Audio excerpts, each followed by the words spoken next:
Good morning, everybody. We'll call the meeting to order. Council is conducting this meeting in person via conference call in accordance with the Municipal Government Act, Section 199.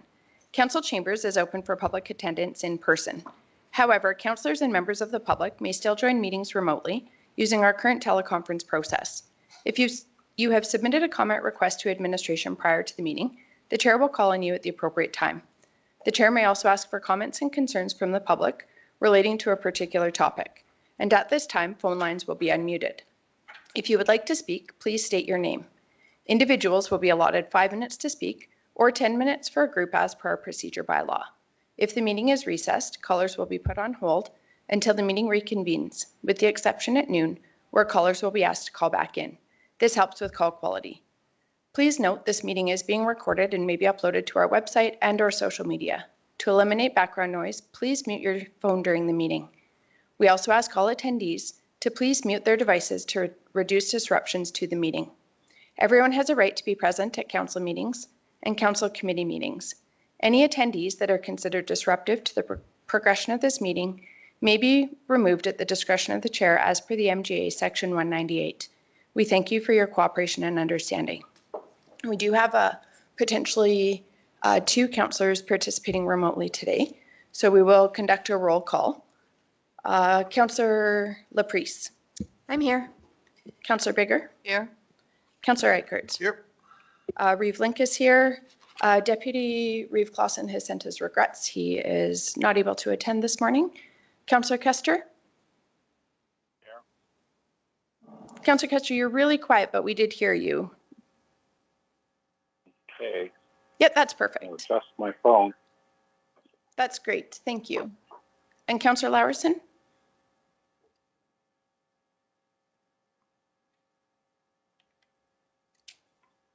Councillor Laursen, just double checking just in case you were muted.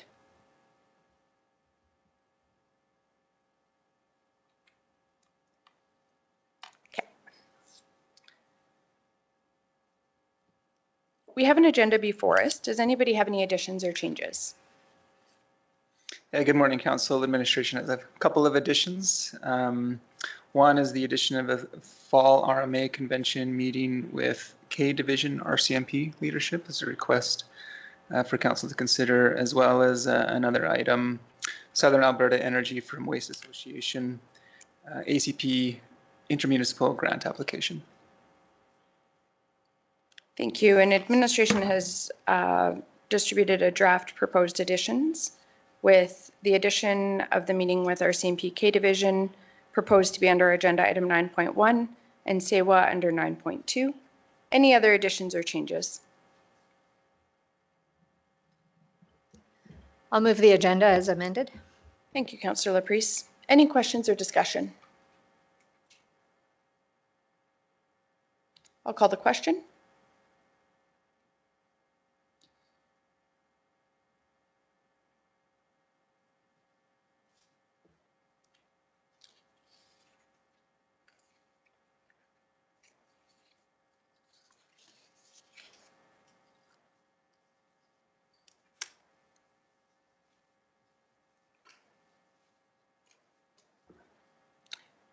Our second screens are just showing the agenda.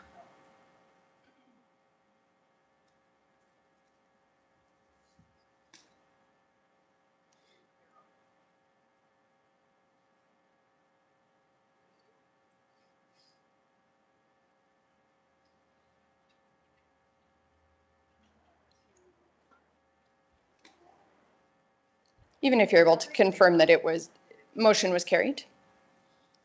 Motion was carried. Do any councillors have a notice of motion? Hearing none, we'll move to agenda item 3.1, bylaw 2024-22, Strathmore Wheatland Intermunicipal Development Plan. We will recess from our regular council meeting.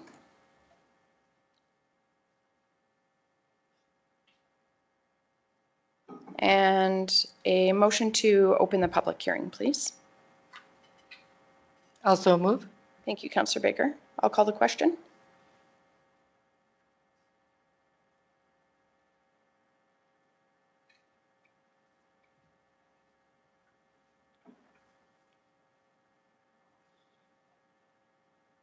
Motion is carried. I will now call the public hearing to order. Good morning, everyone.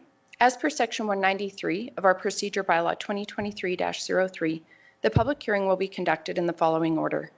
First, we'll have a report by our administration. Then we'll have a presentation by the applicant. Then we'll have presentations by the public who are in support of the proposal, followed by presentations by the public in opposition of the proposal. Then there will be an opportunity for a rebuttal presentation by the applicant, limited only to the comments read or heard in opposition to the proposal, an opportunity for final questions of administration, and then a council motion to close the hearing.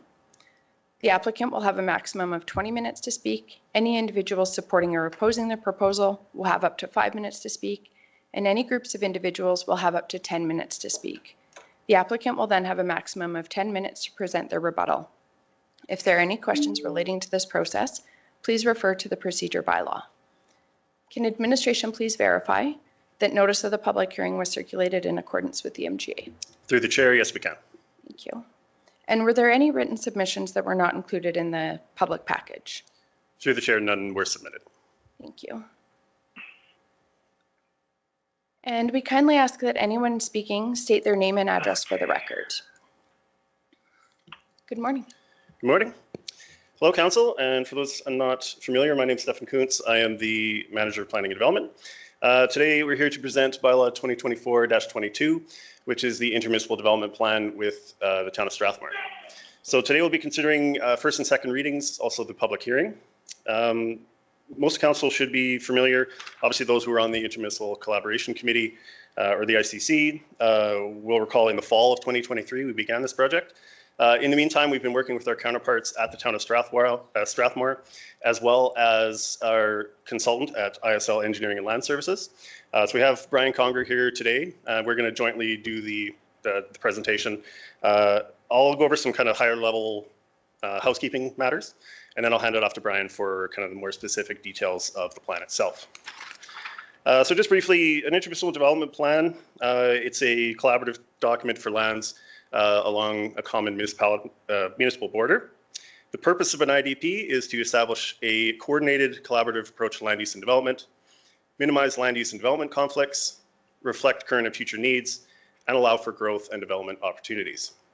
It's part of the overall planning hierarchy and statutory plans that we have in place in order to ensure that there's a balance between the rights of developers, landowners, and any other interested parties, such as municipal agencies, utilities, or the municipalities themselves. What these documents can do is provide a common understanding whereby everybody's familiar with the set of expectations for what could occur and how any potential conflicts could be mitigated.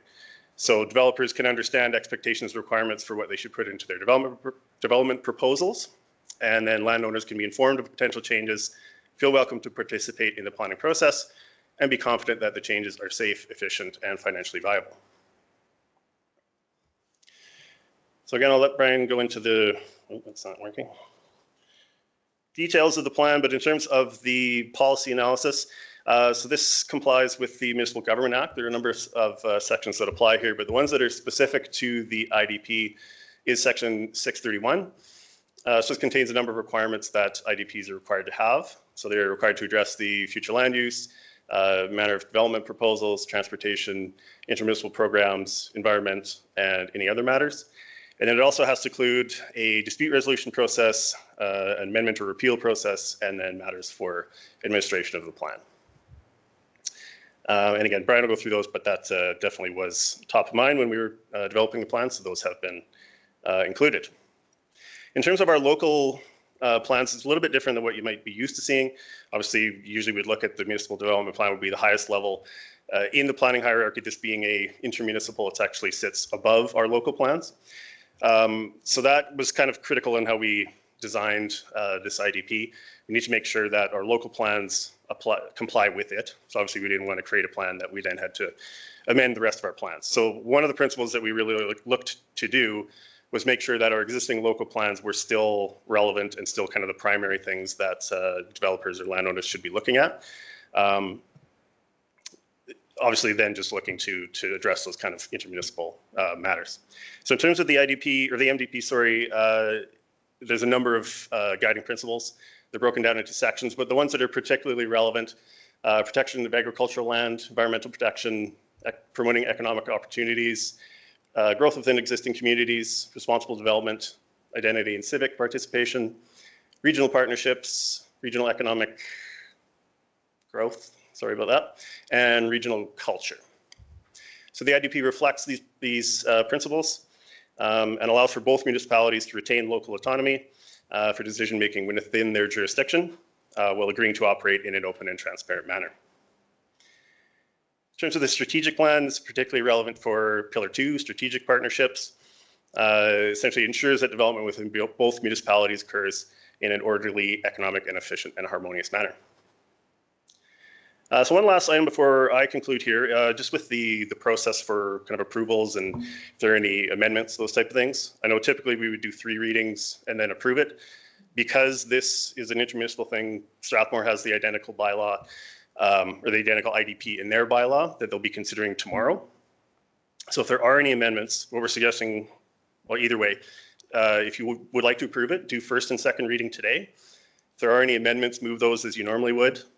We'll then take those back. The town will do the same thing tomorrow, and then we'll meet as a team to essentially amend the plan and bring that back at a future date. If there are no amendments or minor amendments, that could likely be October 15th. But if there are kind of significant things that require more analysis or engagement or what have you, that will be at a later date, but certainly before the end of 2024. So that concludes my portion. I'll welcome Brian Conger up, and he'll take it from here.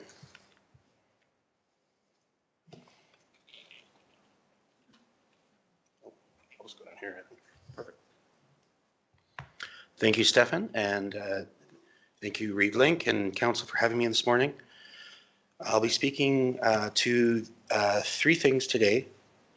I'm going to give a little refresher on what an IDP is for those members that weren't present at the ICC committee through the process. A little bit about the process itself, the planning that went into creating the IDP today, that is in front of you today, sorry. And then I'll speak at a high level to the plan itself in 3 parts. And those parts are the plan area, the plan policies, and implementing the IDP. So what is an intermunicipal development plan? An intermunicipal development plan is an agreement between 2 municipalities. It sits, no, you can't see my mouse, in the chevron of planning hierarchy in the province. It sits just above municipal development plans, but below regional plans. We're going to speak a little bit to when is it required, as well as what needs to be included in some best practices. So an IDP is required by the Municipal Government Act, and it must address future land use within the area, the manner of and proposals for future development in the area, the provision of transportation systems for the area, the coordination of intermunicipal programs relating to physical, social, economic development of the area, and then environmental matters within the area, either generally or specifically. And so I'm going to skip ahead a couple slides because you may be asking, what is the area? The area is the plan area that was decided upon between the 2 municipalities. And so it's really important within an intermunicipal development plan that the policies are only in relation to the plan area itself.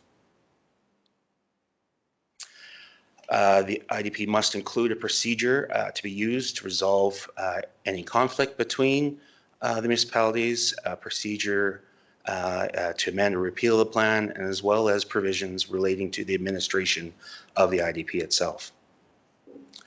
Really important that we ask ourselves why we're creating this IDP today. So the IDP is needed due to the fact that there's a ministerial order that resulted due to the fact that both municipalities, Town of Strathmore and yourselves, are no longer within the Calgary Metropolitan Region Board. So because both municipalities have removed themselves from the board, the minister has sent an order saying, that's okay, now please do an IDP just like every other municipality in Alberta. This is an agreement between the municipalities. So individual landowners have a limited role in the preparation of the IDP. but we're happy to hear any thoughts or input that they may have. And I'll be discussing as part of the project work plan some of the development over time where we did have public feedback sessions in order to hear feedback and make amendments to the plan. So it is the version that you see today. And then the other important factor here is mutual need, mutual benefit. So this is an opportunity to look towards attracting development as well as protecting spaces that benefits both municipalities. Frank and fair conversations have been at the cornerstone of the preparation of this plan, and it benefits everybody involved in it. So specifically, we had 6 phases to the work plan. I'm going to talk about the first 3 phases and then the subsequent 3 phases on another slide. But phase 1 was the project kickoff, and this occurred between September and October in 2023. And this focused on just trying to understand the rural urban fringe between the town and county and identifying the study area. And that is what we created the plan area from afterwards. For that study area, and in that study area, we conducted some technical studies of the IDP, of the plan area, sorry. This work was undertaken so that we could have informed discussions with members of the public and landowners in the plan area. And then there was an initial public feedback stage, and this occurred between December 2023 and January 2024, so earlier this year. And this included public engagement regarding the findings of the technical studies and a public information session which was held at the Strathmore Civic Centre on December 13th, 2023. So a big part of the initial 3 phases was identifying this IDP study area. The study area was 1.5 miles to the north, east and south. The furthest extent, sorry, I'm only on my first cup of coffee, of the town of Strathmore's corporate boundaries, and 2 miles to the west of town towards the city of Calgary. As I mentioned, we undertook several studies. This included environmental overview, a transportation overview, a servicing overview, population analysis, as well as a current land analysis, and a review of the area structure plans that are currently in effect in both municipalities. So once we had feedback from the public on this study area, we went away and we began drafting and refining the plan. So phase 4 was drafting the IDP, and this occurred between February and May this year. And so we created a draft plan, a version a little similar to the one I just showed you earlier, but we created this plan and then we started refining it. Likewise, we created policies and prepared a future development scenario, which I'll share with you in a moment.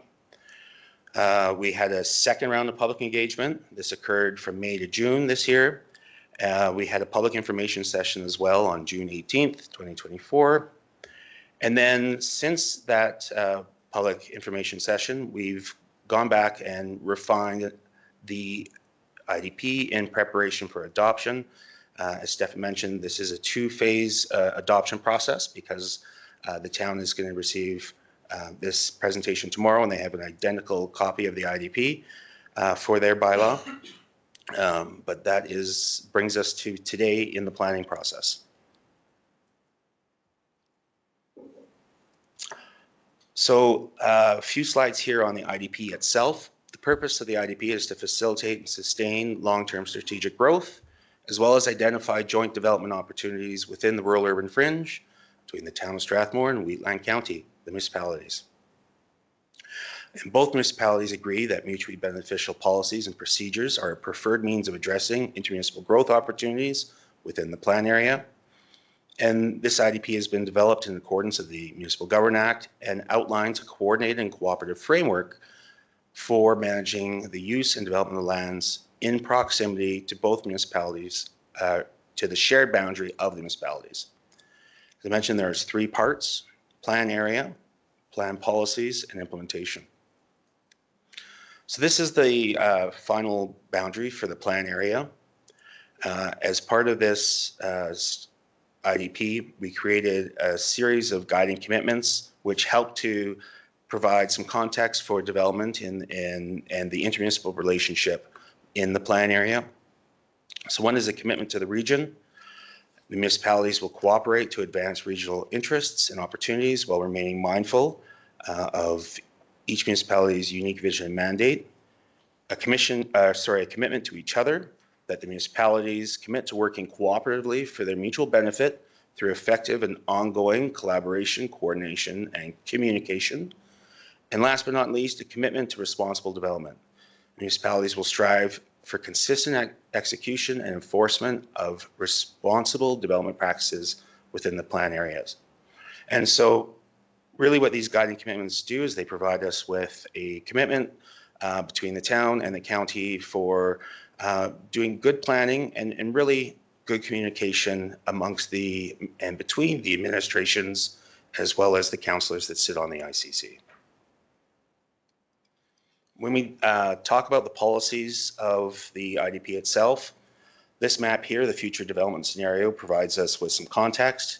There are three things that I want to bring to your attention here, actually. So 2 areas on the north side, so the brown hatch is the predominantly agricultural area, and there's policies related to that.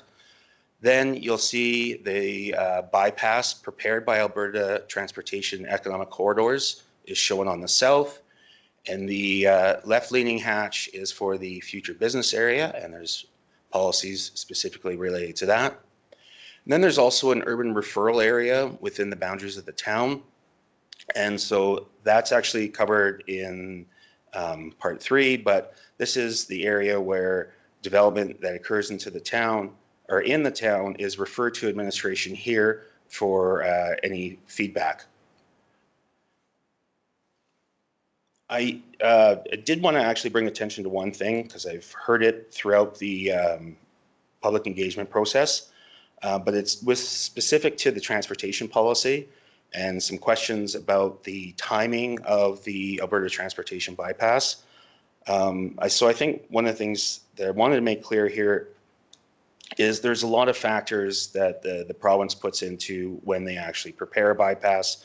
But one of the number one factors is what does the transportation master plan of the urban municipality say? And so with reference to the town of Strathmore's transportation master plan, bypass is not required in the 2049 planning horizon. And so that means most likely that this bypass is not needed for at least the next 25 years. And subsequent to that, or future transportation master plans may amend and could move that date forward, but in my experience, would likely move that date further out. But it is the transportation master plan that provides guidance to the provincial authority for the timing of that, not this plan. Last but not least, we have part 3, which is the implementation section. This section goes over the general implementation policies, what happens when an application is received within the plan area or the urban referral area, the intermunicipal referral process between the 2 administrations of the town and county, the ICC, so that's the collaboration committee that's pre-existing already between both municipalities, the preparation of the intermunicipal collaboration framework, which is a separate and somewhat related agreement between the 2 municipalities. And last but not least is this section here on dispute resolution. So for example, if there is a development that is being proposed in the plan area or the urban referral area, and it has caught the attention of one of the other, either or municipality, there's a series of steps, including administrative review. It gets escalated potentially for a CAO review. Step 3 would be to the ICC themselves. Step 4 is the municipal councils then, which is yourself and your body at the town of Strathmore. Step 5 would be Alberta Municipal Affairs, and step 6 would be appeal to the Land and Property Rights Tribunal. Again, just based on my experience, it tends to be step 2 when the CEO gets involved that a lot of things get talked about, at least at the administrative level, and the really one of the main purposes of having an intermunicipal committee is for selected councillors to talk through issues. So quite often things are addressed as from a dispute perspective in steps 2 and 3. But having this dispute resolution process is one of the core items that are required in an IDP. So that ends my presentation this morning. Thank you very much. Thank you. Any questions regarding the presentation?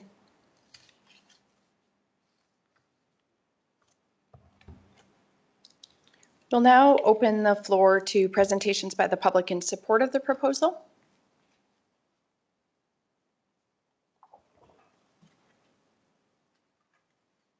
I'll call a second time. Are there any presentations from the public in support of the proposal?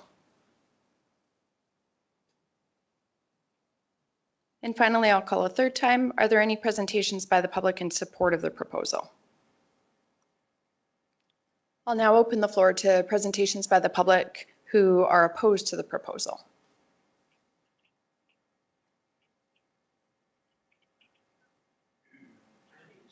So we'll just have you come to the microphone, and if you can just introduce yourself and just share your name and address for the record, please, sir.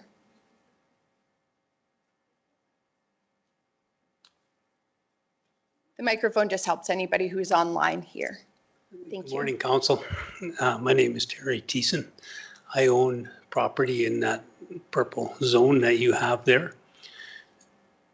I propose that instead of coming off the #1 highway at the portion of what you have got there, is to move it about 3/4 of a mile to the west. And therefore, the damage to buildings and future development that's going to be in that area would be not affected if it was to be moved.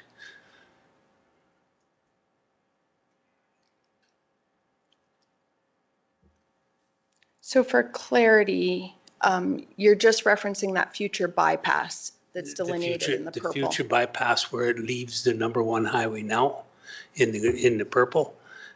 That portion there, the green leaf building is there, very expensive to move. This side of it is prime commercial land that could be used for warehousing. If you were to move it 3/4 mile to the west, very little development is on that piece.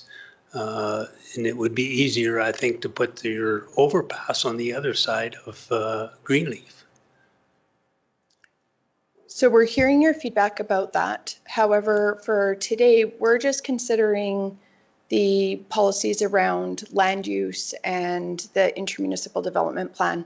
The team that developed, helped facilitate the development of the plan has just documented that proposed bypass on the map for us, just so that we could, especially for council, but also the public, to understand that's a potential future consideration. But it's outside the scope of what council is considering this morning. Okay. We don't have jurisdiction for the placement of provincial transportation infrastructure, but I can imagine that when we get closer, or if the province is considering implementing that plan, that there would be future further public engagement, and they would want to hear feedback like that so they can do the most strategic, but also take into consideration those pragmatic considerations. But because of the long potential time horizon, I don't think the province is necessarily accepting feedback on that right now. Okay. But we would certainly commit to, as a council, representing all of our ratepayers and their concerns with the building of that infrastructure at the time. So this plan here should not affect building permits of any kind on what's permitted to go on the highway part? So I'll let administration speak to that piece specifically, and just how the policy in this plan might apply to that question. I want to make sure you get an absolutely correct answer. Sorry? But we'll let you finish your presentation with any other concerns or opposition that you have, and then our administration will address sort of all of the questions at the end, if that's Okay. acceptable. So if you have any other concerns with any of the policies around the land use planning or anything in the plan, this is the time for us to hear those. Okay. Thank you. Thank you so much.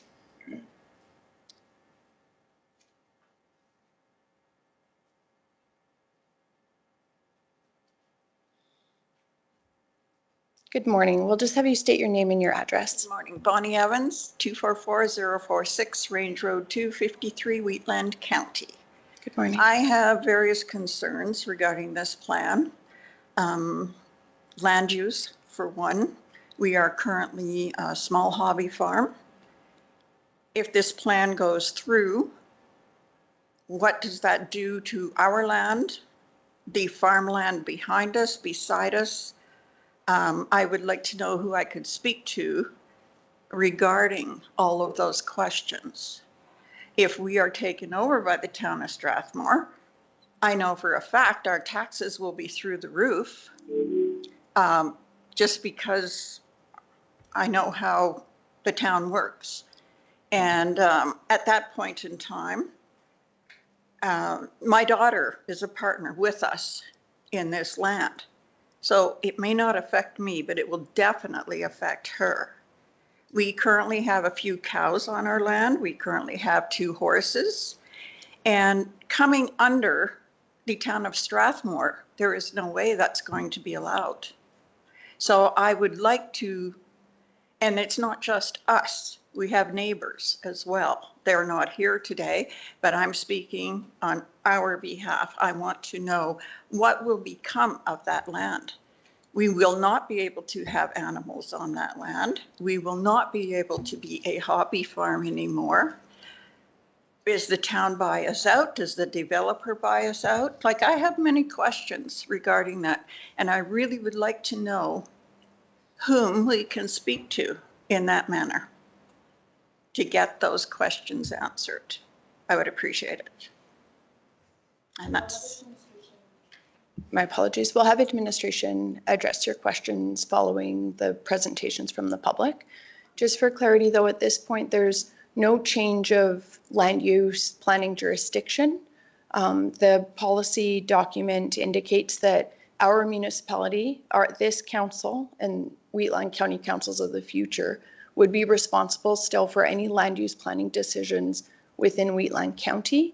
The town of Strathmore will still have jurisdiction and governance over their land use planning within the town. What this document commits to is notification of the town in that sort of fringe area where our municipalities meet.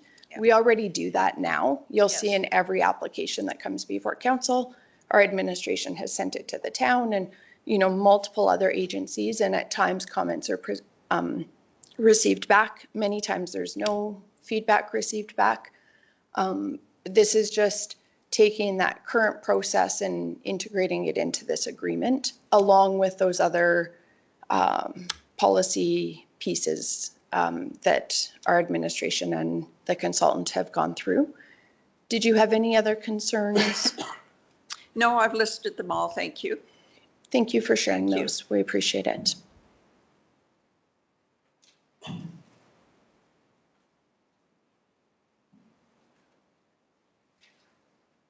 Morning, Morning. Council. I'm Norm Blattner, 240078, Range Road 253. I propose this does not go through. I've been driving truck for 25 years. I've driven truck up and down Highway number 1 for several years. You hear truckers whine about 4 sets of lights. I have to drive and stop at 30, 40, 50 sets of lights. I propose this does not go through because it's going to ruin a lot of these hardworking farmers' land. It also goes into my wife's and my property, Sandra De Sosa's. It's going to ruin some very pristine farmland, some very pristine pasture land that we use, and it's not needed. They can travel up and down the Highway 1 as they always have. Ring road whatever, it's not going to help anything. They're going to go speeding through. What we need to do is stop them, slow them down. It's going to also affect the economy of the town. You know, truckers, they need fuel, they need food, they need places to sleep. They're not going to have any of that on the ring road that goes through town. Yes, that's it. Thank you for hearing me out. Sorry, sir, can I just ask a clarifying question? The concerns that you're expressing, are they expressly regarding the rerouting of Highway 1? Yes, Or is it the about the policy framework for the IDP? rerouting of Highway 1, the ring road that goes south of town and even north. That's just, it's not needed at all. They can continue to use the highway right through town as they always have. It's been there forever. Why change it? Thank you for that. Anybody else who would like to present in opposition to the proposed IDP? Even going forward, it sounds like if they renew something, Is there somebody online who would like to present? you can't run it actually with what we have now. If I can just ask those folks online, if you would like to present, if you can please state your name and your address, and if not, if you could please mute your phone. I'm technically. Yeah, when I heard them. I'll ask a final time, is there any members of the public who would like to present?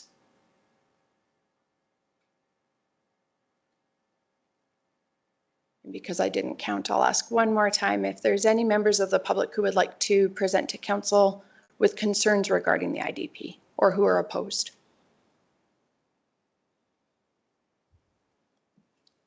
With that, I will ask if administration has any final comments. Through the chair, we do. Could we have 2 minutes to just get our thoughts together? Yeah, absolutely. Let's recess for, we'll give you 5 minutes. Let's reconvene at 9:43. So we'll just public hearing for 5 minutes.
Good morning. We will return to the public hearing, and I'll turn the floor over to administration to respond to some of the questions. Thank you, through the chair. So regarding the ones for the highway bypass, the chair hit the nail on the head with the initial part. Its concept came from Alberta Transportation. They identified that that's the area. If it does occur in the future, there'll be more specifics that will come out on the exact alignment for where that is. So it's concept, future details will be forthcoming. In terms of how that will impact kind of existing development, so we do have a policy in the plan 2.62 here. So proposed development along that area will be referred to Alberta Transportation. So this is similar to any other application that's in proximity to a highway. They get referred, and then they provide comments and requirements as needed. So that would apply largely for like development and larger scale planning. But if there's any building permits, those can occur. If you have lands that are you're looking to build a building, you can do that. If Alberta Transportation needs to acquire some of those lands in the future, then they will have to deal with the fact that there's a building on it. So that applies to the development and planning. So that was it for the traffic. And then for the land use and the hobby farm aspects, so we have a policy here. The existing agriculture operations in the county shall be allowed to continue unencumbered in the plan area in alignment with provisions of the county's MDP and land use bylaw. So essentially that's saying, yes, if you're an agricultural parcel in the county, you can continue to do those things. One of the principles behind this plan is to make sure that obviously the principles and what makes our community are adhered to, one of those things being agriculture. And so having conflict between those land uses, we want to try to mitigate those, but obviously part of that is just understanding that agriculture is part of the area that we live in.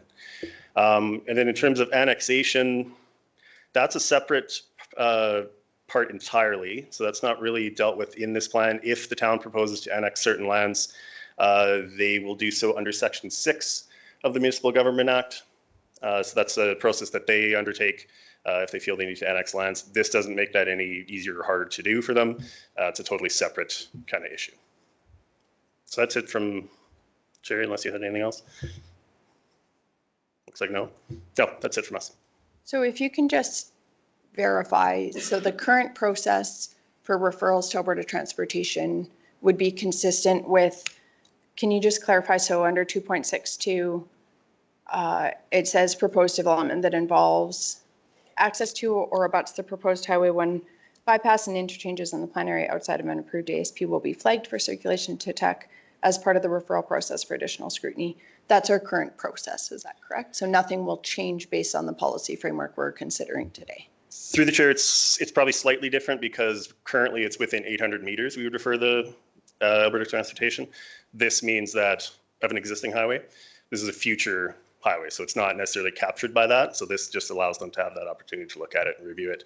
That's a bit beyond the existing Highway 1. So this is new in that we would be referring, like, I get what you're saying. There is no Alberta Transportation infrastructure currently there. Correct. So prior to the IDP proposal, applications in that area would not go to transportation and economic corridors. Yeah, unless they were within 800 meters of the highway already, and then they would be, yeah. Okay. So that would be new, but it would be the same process. It would be referred to Alberta Transportation. They would provide feedback and that would be integrated into the proposal. That's correct, yes. And then just to verify, the annexation process doesn't change at all based on this document or the policy within it. That's correct, yes. And and just highlighting that policy piece.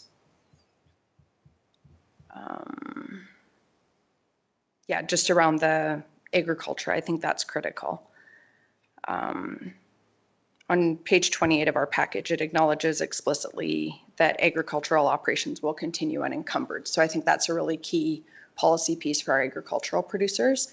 And that's been agreed to by both municipalities in this draft, or in principle agreed to by the committee and coming to both councils for consideration in the draft. So That's just correct. highlighting that policy piece. Any questions for administration?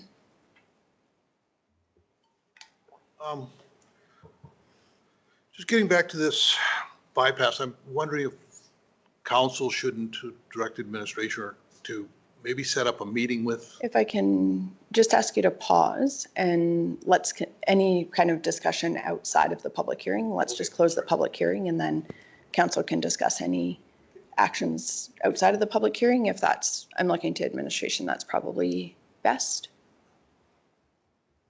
If you don't mind just holding that thought.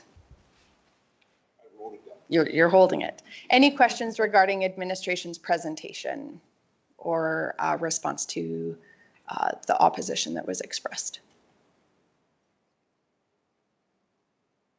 Hearing none, a motion to close the public hearing. I will so move. Thank you, Councillor Eichert. Any questions or discussion? I'll call the question.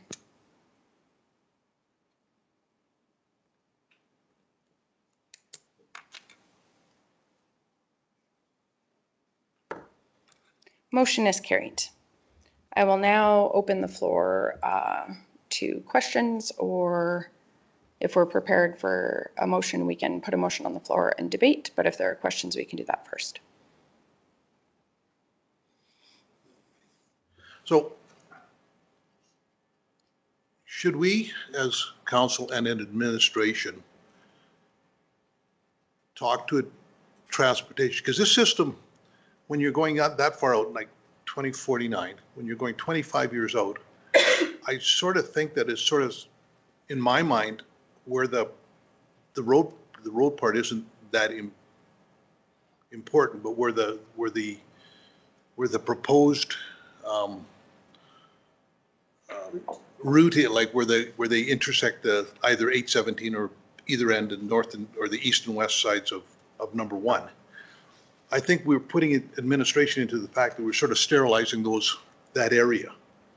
And the way I look at it is, if I wanted to put a building up, and I had grandeur plans, and it's on the west side, that's in the origin or the industrial park area there, that I think, I'm not sure, does it not tie the hands? If administration can tell me it doesn't tie their hands at all, that I can go in and do that, then I've got no problems with this. But anytime you draw a line on a map, and that line is there for the next 25 years, and that line is not concrete, it seems to me really like if I'm a developer, I'm going to stay away from those areas, and that's not I don't think that's the job of government to affect what people can and cannot do with their land. So if you can assure me that we don't need, that this system is going to work out fine, and if somebody wants to develop their piece of property and it's going to be in that pink area, I just don't like the checks and balances in there are the only things I'm worried about. Through the Reeve to council, I'm going to speak to the planning aspect of how we would review applications, and let Brad speak to the functional study and what's been approved by AT. It's a little different than areas that we're aware of when there's certainty of where that alignment is, that we would put policies in place that would not sterilize it, but limit to the type of development so that it wouldn't impact future expropriations. In this area, the reason we would circulate, we would follow our existing land use bylaws and MDP for any type of development that would go in there. We would not say no due to that alignment, because it's not certain for sure that alignment is going to be there, or if they reroute it. AT would be circulated. They have an opportunity, if it's coming online sooner, then it's an opportunity to have a conversation, but it would not stop them that if that happens to be the alignment and it went through where someone put a building, that would be between the landowner and the provincial government on working out the expropriation and cost for that individual. I'll let Mr. Bullock speak to the functional study part. Good morning, Council, through the Reeve. Yeah, just as perhaps a recommendation, because this matter does come up quite often, it might be worthwhile for administration to reach out to Alberta Transportation, just some clarification on the plan and what they're looking at as potential horizons for that bypass. And and to get some just additional feedback from them might be worthwhile for council. We do have a request into administration to meet with him at the RMA convention as well. Perhaps we could send a follow-up correspondence just indicating that we would like to discuss this with the minister as well, particularly around the impacts of uncertainty to land use planning for those landowners.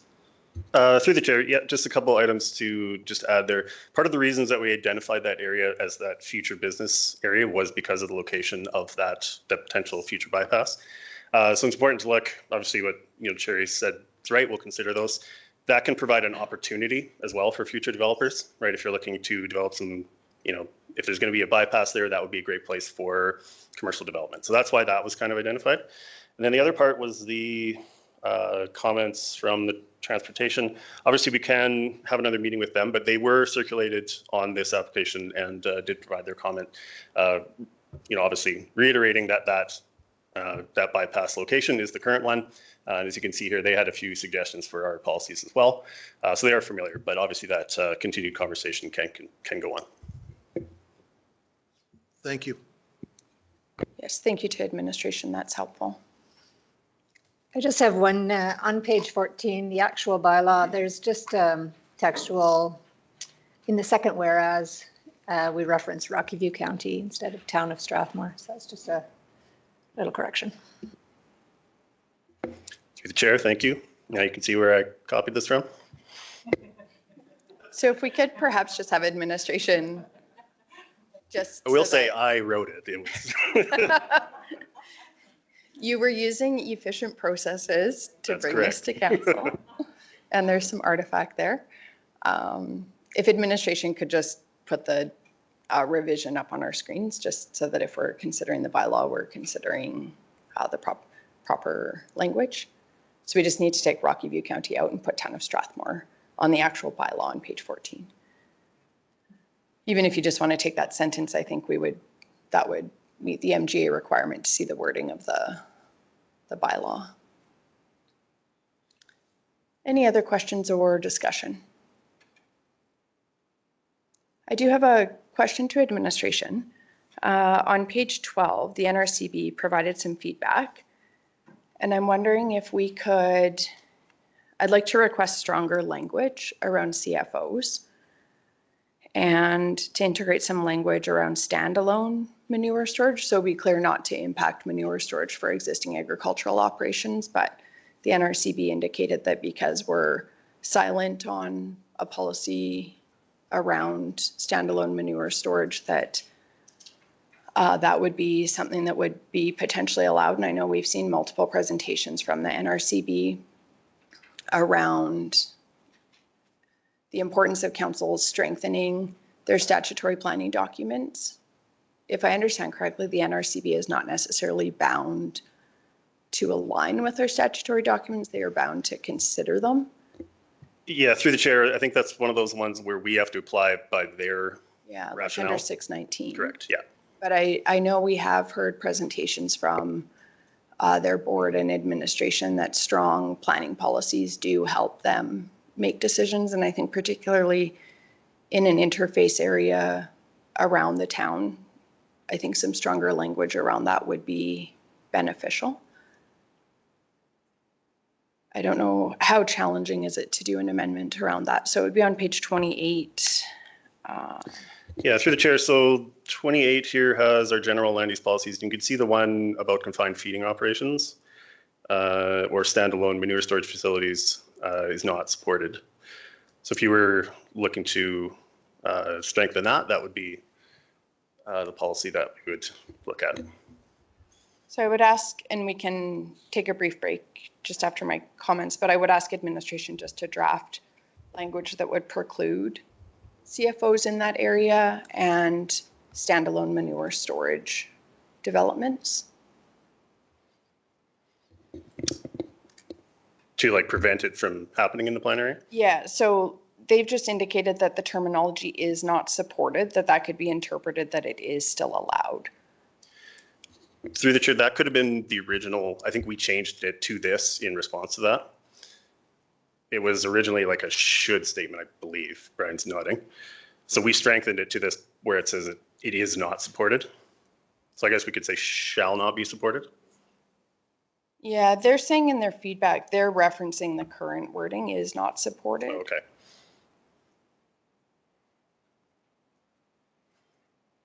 And then if we can just integrate this manure storage. And then on page 23, under the current land use analysis, and I can't remember if we discussed this before, but it's related to the definition of the word absorbed. And my concern is I feel like the current land use analysis doesn't accurately represent Wheatland County. And my rationale is that agricultural land, from my perception, is absorbed. Like it isn't a current development, actually a foundational use of Wheatland County. Is there a way to reflect that more clearly? And I recognize that it's still developable into something else. But to me, I don't know if I'm making myself clear. Like to me, agricultural use is a current developed use. I realize it's not developed in the sense that, you know, there's industrial or commercial or residential use on it, but to me, agriculture is a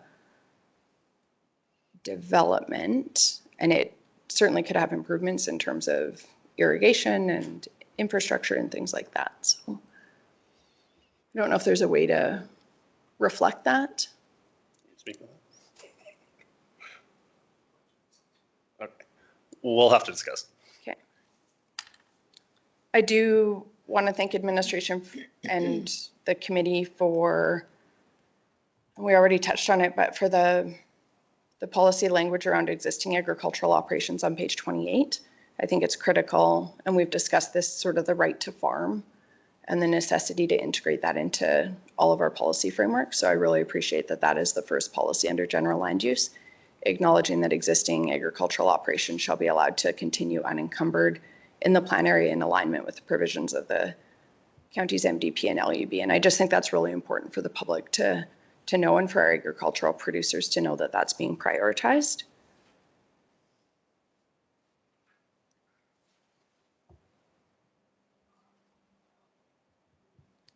And then the next policy after that, policy 2.3.2, where it's indicating that the development of new or expansion of existing, oh, sorry, we already talked about that. Policy 2.4.1 at the bottom of page 28, where we're talking about future commercial and industrial development on lands not within the town's municipal boundary. It says shall be directed to those areas identified as future business area. Can you just explicitly sort of communicate what shall, and I realize there's additional policy framework under policy 2.5.2 outlining the conditions where it would be permitted outside of that area. Can you just explain what shall means so that we're all have a common understanding? Yeah, through the chair. So the shall means that essentially it must be done in order to be in compliance with the plan. If it was a should, then it would give kind of more leeway.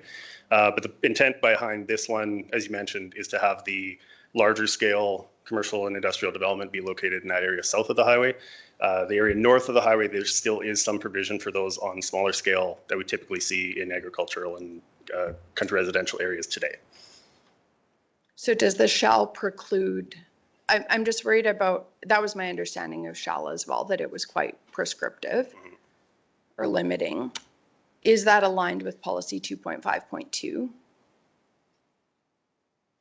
We could add a notwithstanding the other policies, and then that would allow it. I think it would just be more clear. Yeah. Like to point to that exception. And then I'm just wondering if I wouldn't mind the word should, so that it is more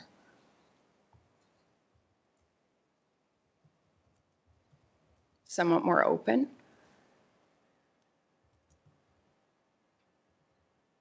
And then this is my last one. Also under policy 2.52 on page 29, clause A, One of the criteria is that the site is located along or near a major transportation route such as a provincial highway.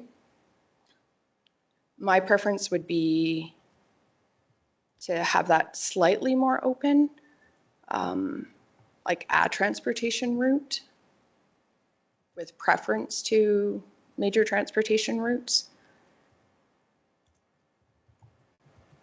And then I think we could still mitigate the interface issues with B, C, and D. I'm just concerned that that clause again could preclude a development that could be a good fit in that interface if it's on one of our, and we do have substantial investment in our transportation infrastructure that could be utilized. So part of it is how we define a major transportation route and if that would include our transportation network. So perhaps, are there any other questions or discussion that administration might want to consider, and we can recess briefly? Just to follow up with what your comments were about the confined feeding operation and standalone manure storage facilities, I just want to get clarity about what exactly a standalone manure storage facility is. I mean, I'm just wanting to make sure that agricultural operations can store manure temporarily for spreading, in the future year or whatever. That's a common thing. Yep. Would not want to limit that. So These are NRCB regulated. okay, Like you have to apply. to them Yeah. to do it. Okay, Through the chair, and that would be the standalone part, is that if the site is only there to store manure, okay. it's not intended to capture a farm field that somebody's storing manure on there before they spread it on Okay. that field. Okay, that's good. Yeah, and I definitely, if administration can confirm that a policy piece around that would not in any way impact agricultural producers, that's critical. To me, this would be like a separate entity wanting to do manure storage under an NRCB approval outside of sort of their own, they may like be aggregating manure from my understanding from multiple other entities or like more of a commercial is my understanding of it. But if administration can bring us more information about that, to me, it's not that I want to preclude that in the county, but I don't think it's a good fit in that interface area around the town of Strathmore. So perhaps council could recess for, how long would administration prefer? 10 minutes. So let's reconvene at 10:15 on our screens and administration can bring us back some information. Thank you. Good morning. We'll call council back to order. And I think administration is ready. Yes, we are. Thank you. Through the chair, if we could get those amendments put up, please. Okay, so these are the amendments we came up with for these items. I would also note we found in the one about the standalone facilities, we didn't have the standalone manure facilities in the original one. So that's when NRCB commented, we added that part in response to that. But we're also suggesting we could make that shall not be supported. And then changing the commercial industrial one to should. We also noticed when we were looking,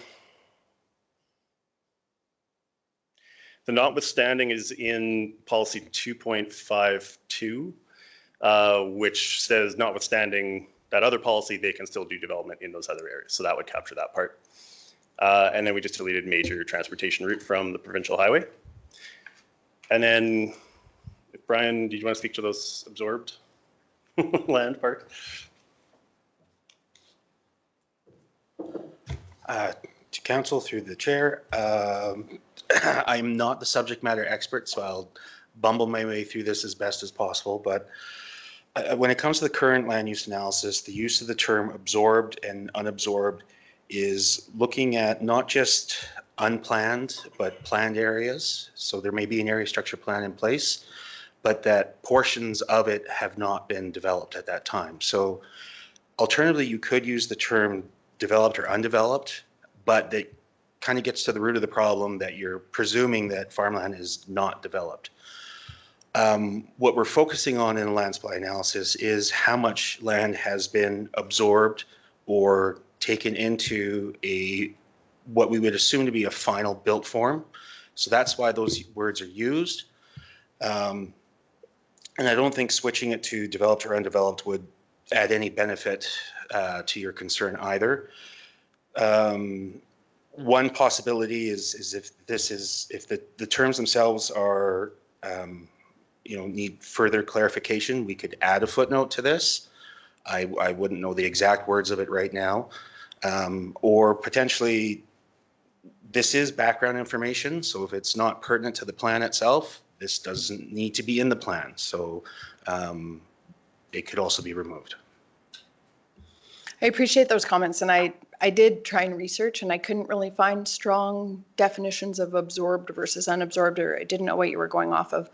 To me, my concern is around the connotation of even your reference to envisioning absorbed land as its final built form. Mm-hmm. Hopefully I am okay. I believe I am speaking on behalf of council in that we see the vast majority of our land being agriculture and being in its final built form.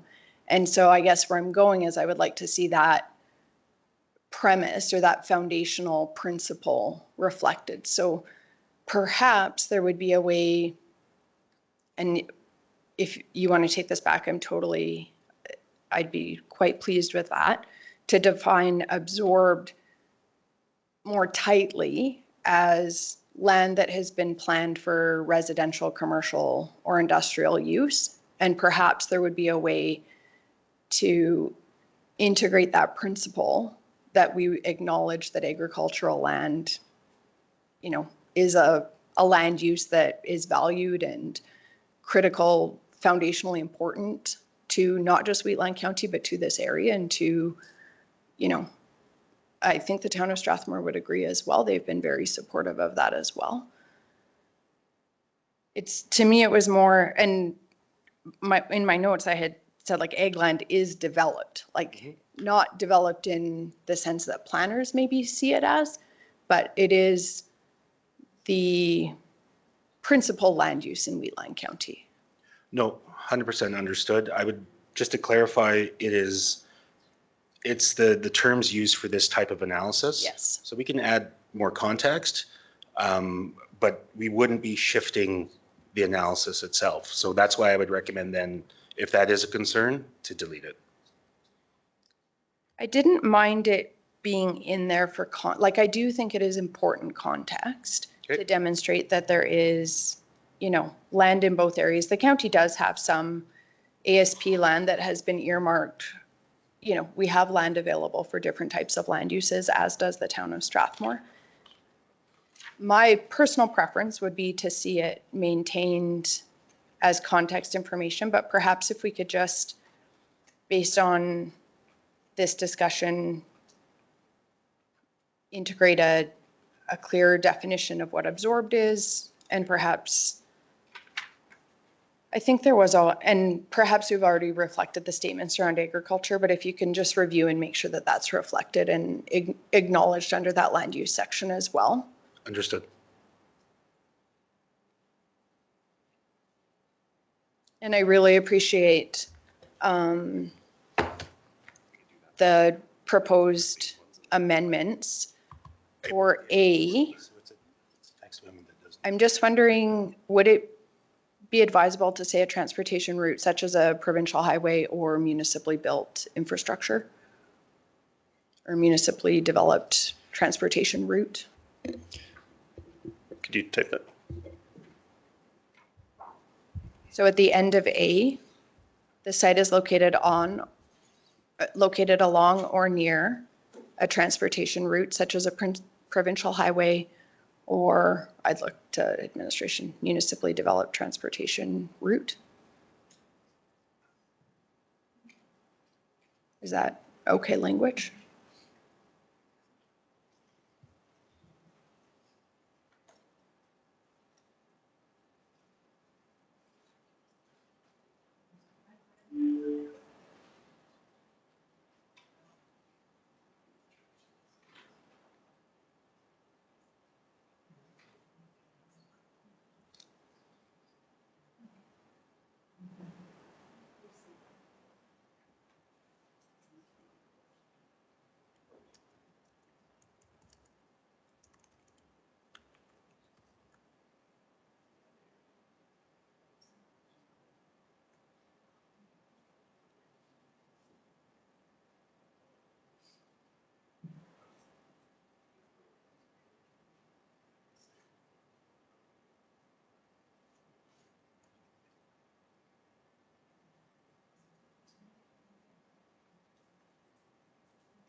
Yeah, that's what I was thinking.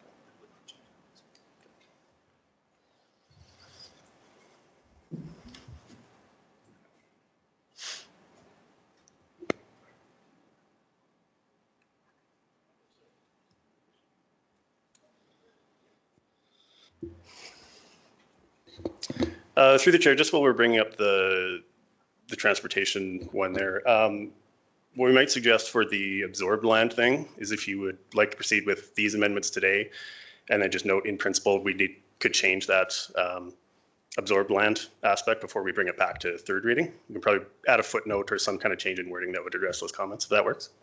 Yeah, that would be fantastic. Okay. Amber? If I'm understanding this right, for the town of Strathmore unabsorbed land inventory, wouldn't it just be simple to put in exact same as what Wheatland has? We have unabsorbed land, and then we have agricultural land. Well, in the boundary of town of Strathmore, they have agricultural land too. If you added agricultural land in there, have the same listing? Would that?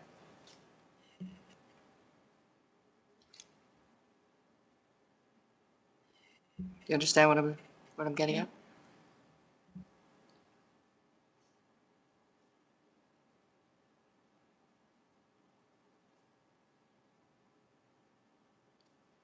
Like add agriculture as a use. Yes.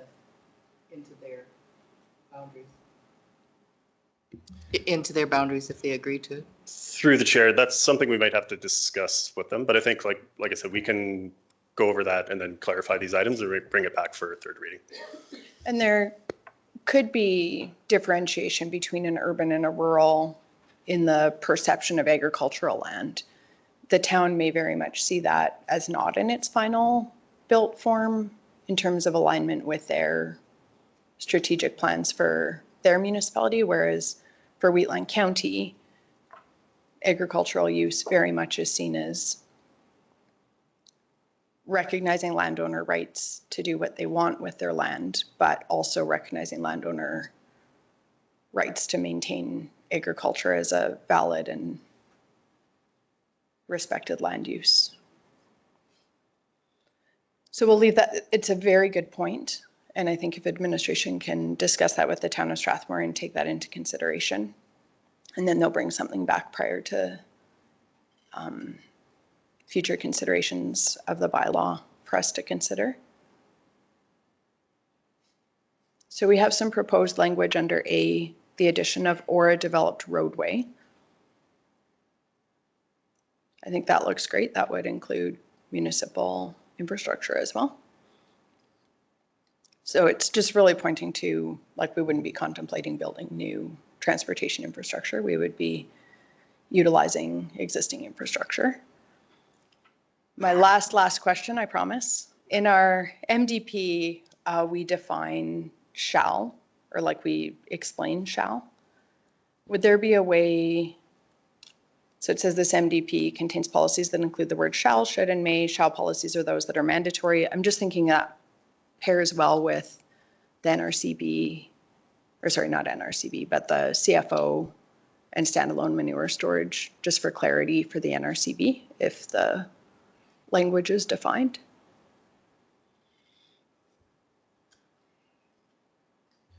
Through the chair, yes, we can definitely look at adding those definitions, yeah. So we don't have a motion on the floor at this point, but I think we've strengthened. Are there other questions or discussion regarding the proposed IDP? Councillor Kester, did you have any questions or feedback? No, not really. I'm just, the only thing I can say on the agricultural land, you know, you can't legislate it land. You can't change piece of the land as it is currently. That's up to the landowner. So if you zone a property commercial when the guy's still farming it, you can't force him not to farm it. That goes both ways too. So I'm fine the way it was written. Thank you, Councillor Kester. Is anybody prepared to put a motion on the floor? I'll move that council moves first reading, it left, of bylaw 2024-22, this being the bylaw for the purpose of adopting the Town of Strathmore and Wheatland County intermunicipal development plan in accordance with sections 216.4, 606, 631, and 692 of the municipal government with the following amendments and attached amendments. So just for clarity, with the amendments that were presented by administration? Perfect. Is everybody clear on the motion? Questions or discussion?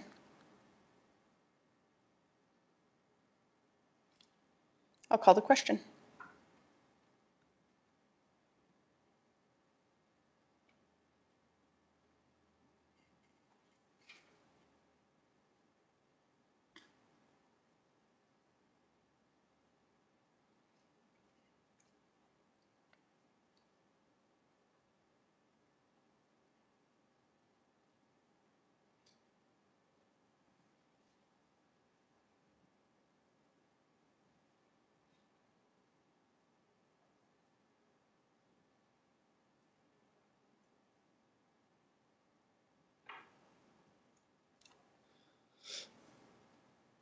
Motion is carried. And would administration recommend that we move second reading as well? Yes. I'll move that council move second reading of bylaw 2024-22 As amended? as amended. Thank you, As Councillor amended. Eckert. Any questions or discussion? I'll call the question.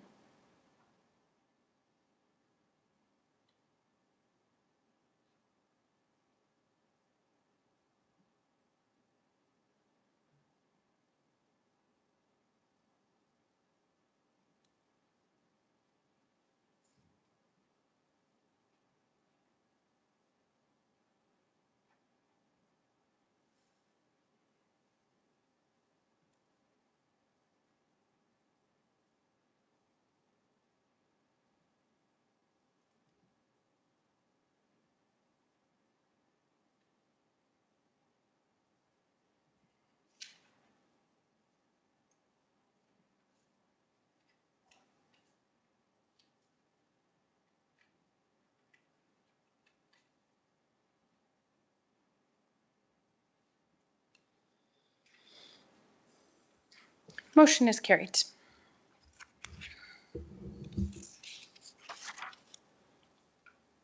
Does administration need a motion directing the other amendments, or you'll just bring those back? Through the chair, we can reflect on those and bring those back for third. Okay, perfect. And then would somebody contemplate a motion directing administration to send correspondence to Minister Dreeshen requesting the addition of a discussion on the proposed routing of the Highway 1 bypass if we are permitted a meeting with the minister? I will make that motion Okay. exactly as you said it. I don't think we want it exactly as I said it, actually. We'll see what Shanna can do.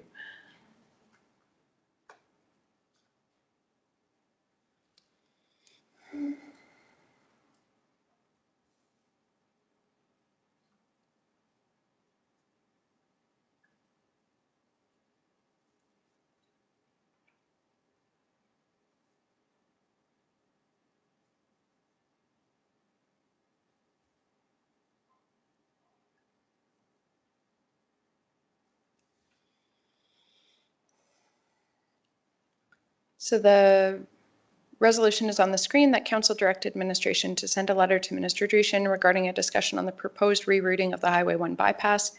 If council is permitted, we'll just make it permitted, a meeting with the minister. Any questions or discussion on the motion? I'll call the question.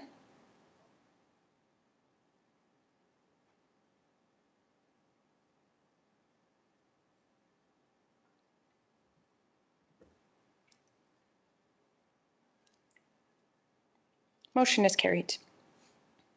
Thank you, everybody. I know a substantial amount of work went into drafting the IDP, and I did say earlier it was a miracle morning because I think we've come a long ways from our first initial discussions around creating this IDP. We still have work to do on the ICF, but I look forward to engaging on that. And thank you to our administration and the Town of Strathmore administration and to our consultants for getting us to this day. So thank you.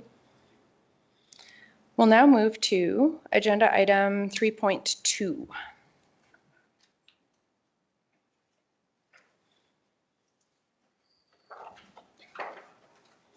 We will recess from the regular council meeting. And I'll look for a motion to call the public hearing, to open the public hearing. I'll move that council moves to open the public hearing for bylaw 2024-26. Thank you, Councillor Laprise. I'll call the question.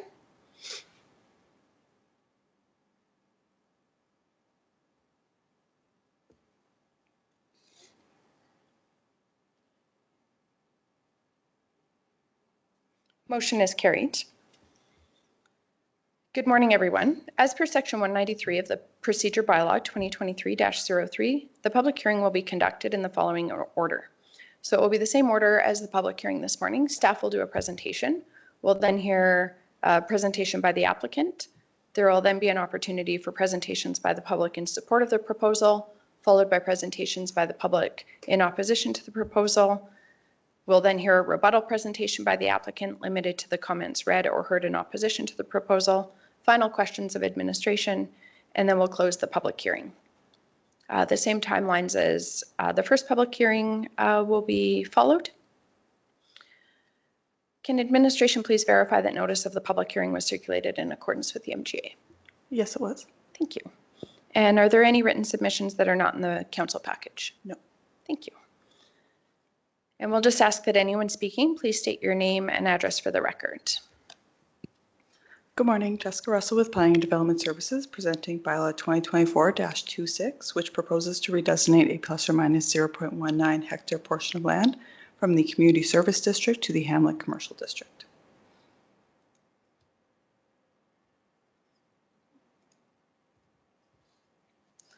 The lands are legally described as lots 1 to 3, block 4, plan 2124U within the southeast quarter, section 5, township 22, range 21, west of the 4th meridian. The lands are located within the hamlet of Cluny, northeast of the intersection of 3rd Street and 1st Avenue. The application proposes to redesignate the lands from the Community Service District to the Hamlet Commercial District in order to facilitate the decommissioning and future sale of the former Cluny Fire Hall. The lands are developed with an existing building on the property previously used as the fire hall. The intent of the application is to redesignate the lands from the Community Service District to a land use that allows private business development, facilitating the higher likelihood of a sale. The Hamlet Commercial District is an appropriate land use district, as future commercial operations can make use of the existing servicing infrastructure and are less likely to present land use conflicts than an industrial designation. The property is accessed by an existing approach from 1st Avenue. An approach inspection may be required at the development permit stage. There is an existing well and wastewater system on the site that serviced the former fire hall. The proposal is consistent with the relevant statutory and non-statutory plans. The proposal was evaluated against the MDP's commercial policies, which encourage commercial uses that provide employment opportunities and diversify the local and regional economy are supported. The proposal is consistent with the purpose and intent of the Hamlet Commercial District to accommodate a diversity of retail, service, and commercial activities that benefit the local economy. Notice of the public hearing was sent in accordance with the MGA. Administration did not receive any submissions. Administration recommends approval as per the motions provided. Thank you. Thank you. I'm assuming we don't have a presentation by the applicant? No. Are there any members of the public who would like to speak in support of the proposal? I'll ask a second time. Are there any members of the public who would like to speak in support of the proposal? And I'll ask a final time, are there any members of the public who would like to speak in support of the proposal?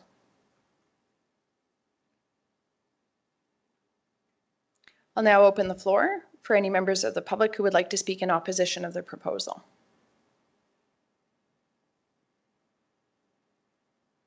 I'll ask a second time if there are any members of the public who would like to speak in opposition to the proposal. And I'll ask a third and final time, are there any members of the public who would like to speak in opposition to the proposal?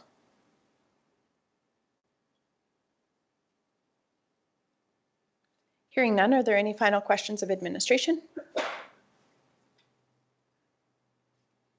If none, a motion to close the public hearing. Also move. Thank you, Councillor Bigger. Any questions or discussion? I'll call the question.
Motion is carried.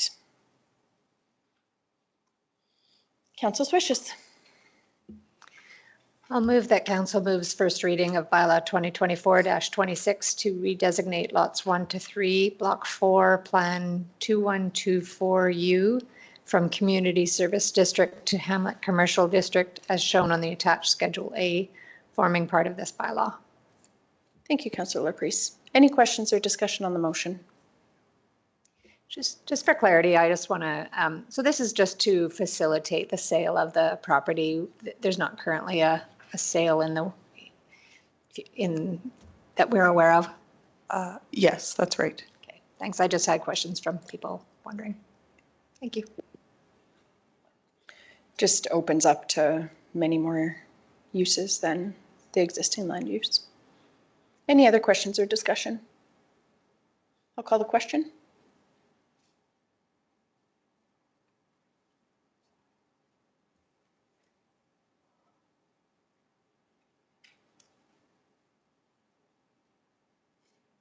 Motion is carried. Council's wishes.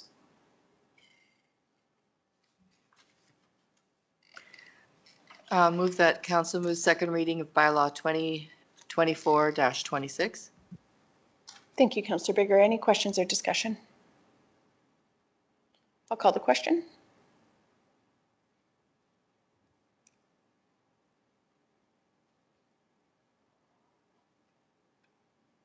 Motion is carried. I'll move that council grants permission to hold third and final reading of bylaw 2024-26. Thank you, Councillor Eckert. Any questions or discussion? I'll call the question.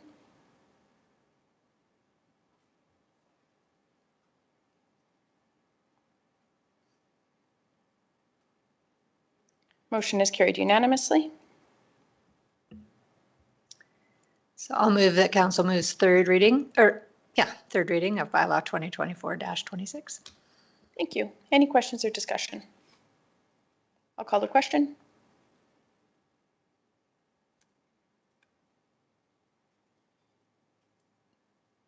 Motion is carried. Thank you, everybody. We'll move to agenda item 5, consent agenda. Council's wishes. Actually, I noticed a small error in the minutes on page 48. So I guess we have to remove that from the consent agenda in order to It's a minor, just where it says counselors present and then counselors present. Exactly. That was Good. mine too. Yeah, we all caught that. That's okay. So if we could have a motion to remove consent agenda item 5.1 and add it to the agenda under agenda item 6.1. Would you like to make that I'll motion? move that. Thank you, Councillor Laprise. Any questions or discussion? I'll call the question.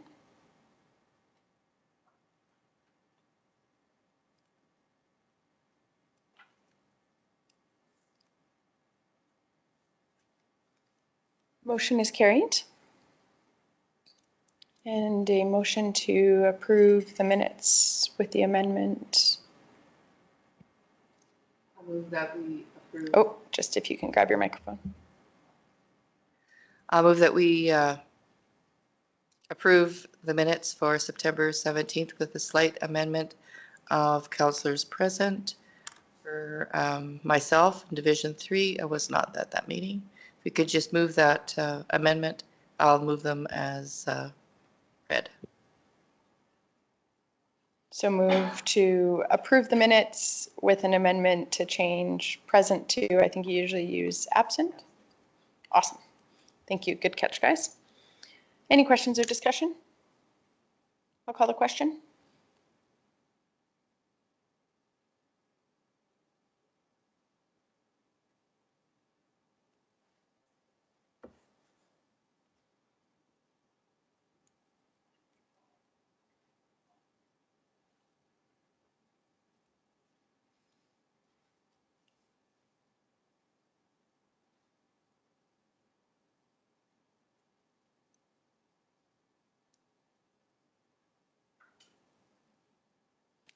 And motion is carried. We'll move to agenda item 7.1. My report is in the package starting on page 55. Some exciting news from Community Futures. We had a regular board meeting and also a special meeting of shareholders to appoint a director from the City of Chestermere, Councillor Sandbo. So for several years, we've been lacking representation from the City of Chestermere. So it's very exciting to have a representative. We actually do a significant number of loans to businesses in Chestermere and supports for businesses in that area as well. So it's incredibly beneficial to have that link with council and that representation from their community. Just a couple other things I'll highlight. Thank you to Councillor Laprise for facilitating a meeting with the Gleason RCMP and AGLC representatives regarding some public safety issues on Main Street in Gleason. And council will see some future work that will hopefully come out of discussions with both the AGLC and RCMP. I also want to thank Councillor Laprise for sharing information about issues with the elimination of strychnine to MP Shields on his regional call with municipal representatives throughout the region. I also just want to thank council for supporting my attendance at the elected officials education program for effective meetings. I came out with pages and pages of notes and some really beneficial strategies to strengthen and make our meetings more effective. It was a very practical, pragmatic class led by just a master parliamentarian.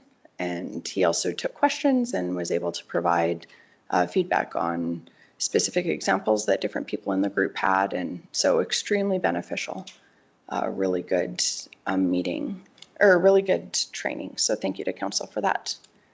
I will move that my report be accepted as presented, and I'm happy to answer any questions. Hearing none, I will call the question.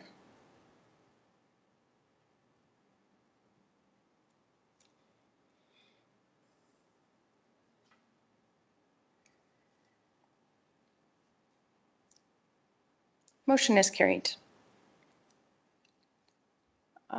Perhaps a motion to, was there written? We were circulated a paper copy of Deputy Reeve Clausen's report this morning. In it, he outlines his activities for September. Perhaps a motion to accept his information, and if there's any questions, we could follow up at a future council meeting.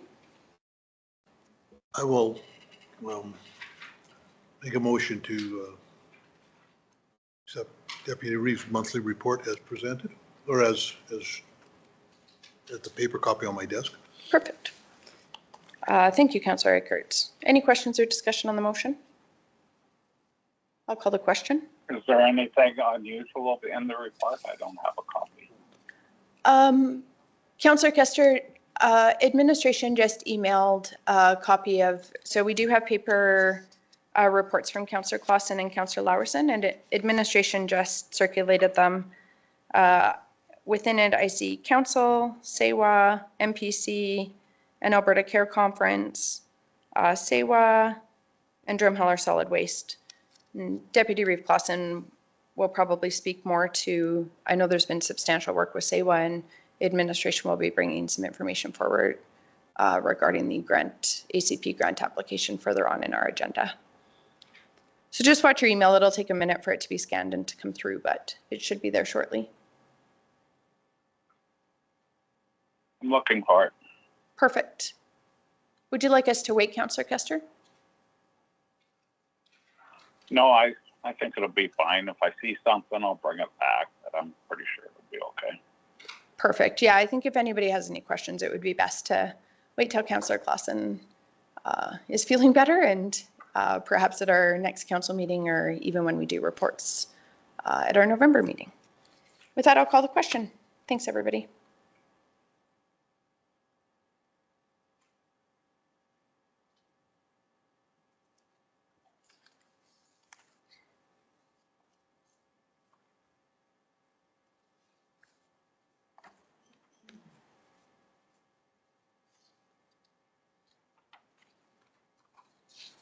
Motion is carried. We'll move to agenda item 7.4, Councillor Bigger. Oh, I'm so sorry. Yes. 7.3, Councillor Laprise, my apologies. Thank you. I actually was like trying to see where Scott's district was, and it was throwing me off. Yes. My report is on page 57 of the agenda. So there was a Wheatland Housing Management Body meeting September 19th.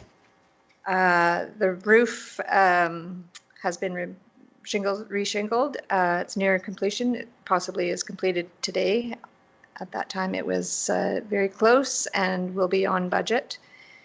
We had a discussion about the capital maintenance review issue that we had discussed at previous council meeting. They will likely have approval from a majority of the partner municipalities. So I imagine this will likely go ahead as their practice, because they need a majority of the partner municipalities to go ahead with it. They also presented an operating review, which they said we're going to circulate to all municipalities. I haven't seen it come across email yet, but I think it should be soon. So that was a positive review. They did need to create a few new policies for things like alcohol use in social housing. They needed an eviction policy, inventory policy, bad debt, late payment, tenant dispute, just some kind of housekeeping type policies they needed to create. And then also to get their capital reserve in compliance with the legislation, which they are working on now.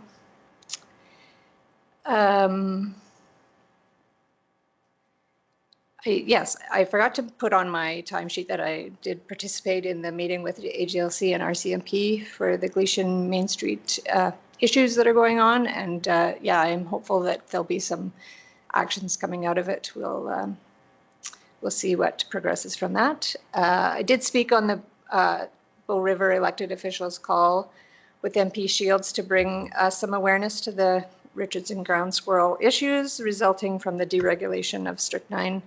He's aware of it, but suggested that municipalities and public write to him to describe the shortcomings of the alternate options that are out there, like a burrow oat bait. There's some perception that research shows that those products are as effective as strychnine, but I think personally we found it not to be.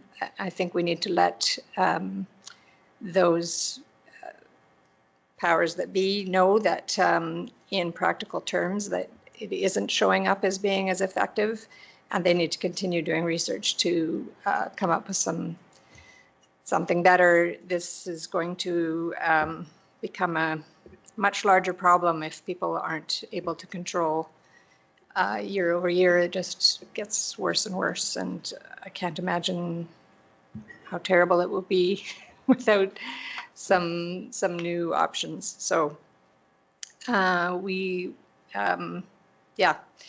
we'll look into that. So, and then WFCSS, a new program we will be supporting is called Protect Your Assets, and it's in partnership with Hinton FCSS. They received a grant to develop the program, and now they're sharing it with other FCSS communities. And it's targeted to older adults, and the goal is to prevent frauds and scams. So I think it's a very worthwhile program. There's really no cost to us to participate. We really just provide reporting to Hinton FCSS so they can show the effectiveness of the program. So we're kind of excited about that. Through a Calgary Foundation grant, WFCSS has been subsidizing handy bus rides for Wheatland customers. We used the last of that money in September, and we've had to let riders know that we're unable to continue with that subsidy. So that is a really unfortunate thing about grants that start and then have an end to them. We are continuing to explore other options, such as a program called Drive Happiness, and it is a program that requires a minimum of 5 volunteer drivers before they'll even look at you.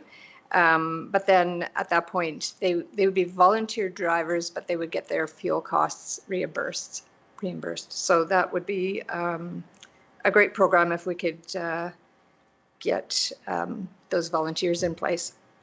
That program is funded by federal government, provincial government, and some corporate sponsors. So it would be good to get on it. One other thing, in our FCSS office, we have had a change of staff where it was difficult with one CAO and one admin person in terms of coverage. So we've elected to go to two part-time people, admin assistants. And so with those 2 people on board, we are hopeful that we can really focus on certain areas, including volunteer recruitment. And so then perhaps this could be a program that we would be able to access and provide some support to our ratepayers. So that is my report. I would be happy to answer any questions. Otherwise, I will move to accept as presented. Thank you, Councillor Laprise. Any questions?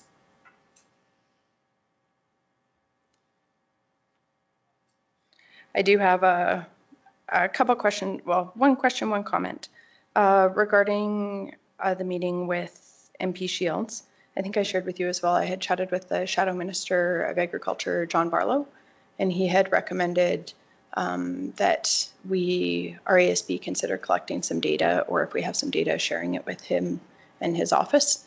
I'm hoping to bring that to you as chair of ASB tomorrow, if there's consideration at the ASB meeting. And then just looking for some clarity around the Wheatland Housing Management Body's surplus. So is there $1.3 million of surplus? And I guess just for some context around the rationale for requesting some information around that, I think there's some concern that that was accumulated through over-requisitioning with no reserves established. And so that was sort of the impetus for asking that. While we acknowledge the autonomy of the Wheatland Housing Management Body Board, obviously it's a collaborative board that represents and serves this entire region of municipalities. And I was surprised at the lack of transparency around how that surplus was accumulated. So I don't know if you can elaborate any further and if you have any surplus or reserve policies that have been developed. Start there. Yeah. So as far as I've heard, that is that this money was accumulated when they had a home care, home support, not exactly sure the terminology, a contract with AHS to do home care. Yeah, anyways, they had just accumulated this money through that contract. The only thing that I can really say is that in the operational review, it does talk about, I should have highlighted it.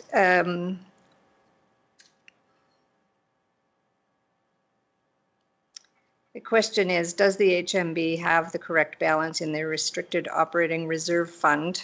It says not applicable. It says HMB does not have a requisitioned municipalities approved restricted operating reserve fund. HMB has requested the municipalities to approve the establishment. It says restricted operating reserve fund, but we are looking for a capital reserve fund at this point. Then the next question, does the HMB have the correct balance in their deferred operating reserve fund? It says not applicable. And it says HMB provided evidence that they have the correct balance in their deferred operating reserve fund. They don't call it a reserve fund. They call it just their bank account. That's their surplus money. That's the money that they use in between spending money and requisitioning money.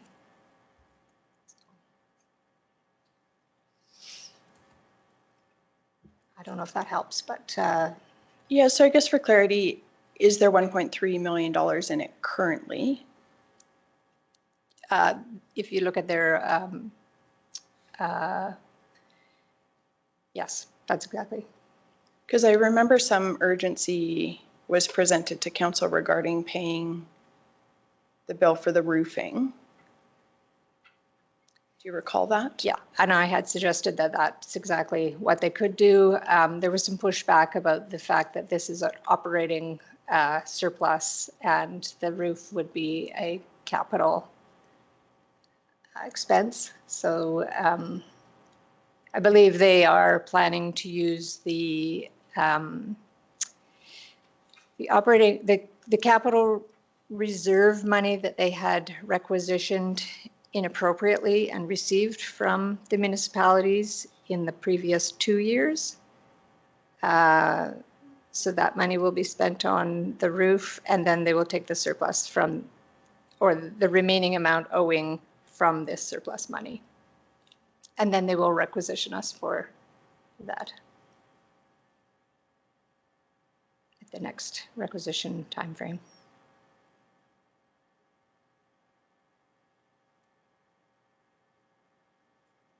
So I wonder if they're suggesting if we look at their audited financial statements, we have a very strong finance team at the county.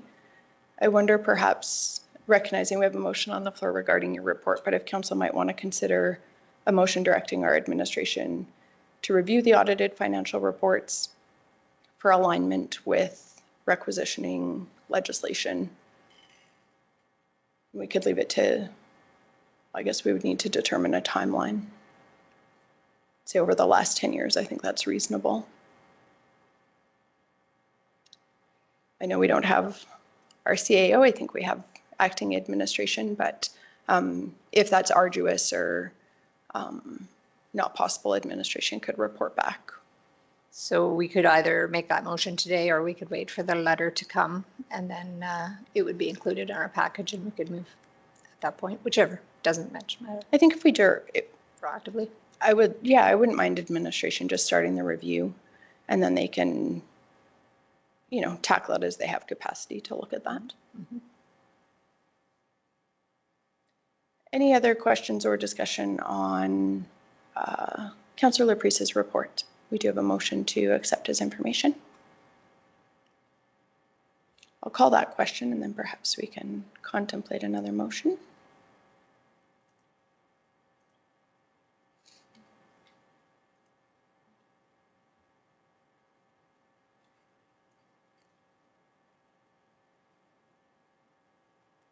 Motion is carried. And perhaps a motion to direct administration to review the Wheeland Housing Management Body audited financial statements for the last 10 years and review alignment with the legislation that the housing body operates under. Is somebody prepared to make that motion? I can so move. Thank you, Councillor Laprise. Any questions or discussion? Just give admin a moment.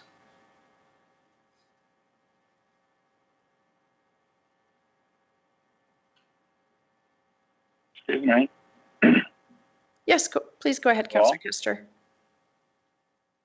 If you're going to direct staff to go back 10 years and reviewing statements or whatever they're looking for, would it be also relevant that they match it with the prevailing legislation at the time? Yes, good point, Councillor Kester, and that's all available online. Thank you. So perhaps an amendment with the relevant, does that capture it? Councillor Kester, does that capture? It's a start. Perfect. It's a good point.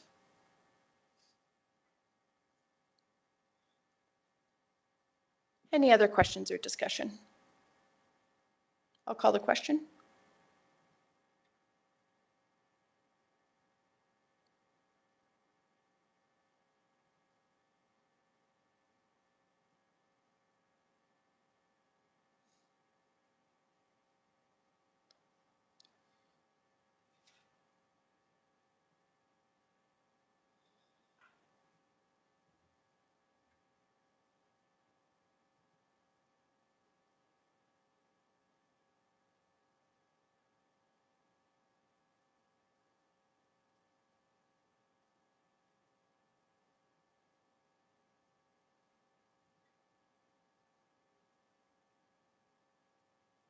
Motion is carried. We will move to, now we'll move to agenda item 7.4. Councillor Bigger. I didn't get a chance to do my report, write out my report. I had a council meeting, MPC meeting, and WFCSS meeting. Has been my only committee meeting for September, and Councillor Laprice covered everything from WFCSS, so I'll just move my report as verbally presented. Thank you, Councillor Bigger. Any questions or discussion? I do appreciate, sorry, going back to Councillor Laprice's report, but I know you serve on it as well, the updates from WFCSS. I'm really grateful for the work that's being done there and to serve our residents. It's very much appreciated. Thank you. With that, I will call the question. Unless there's any other questions or discussion, I'll call the question.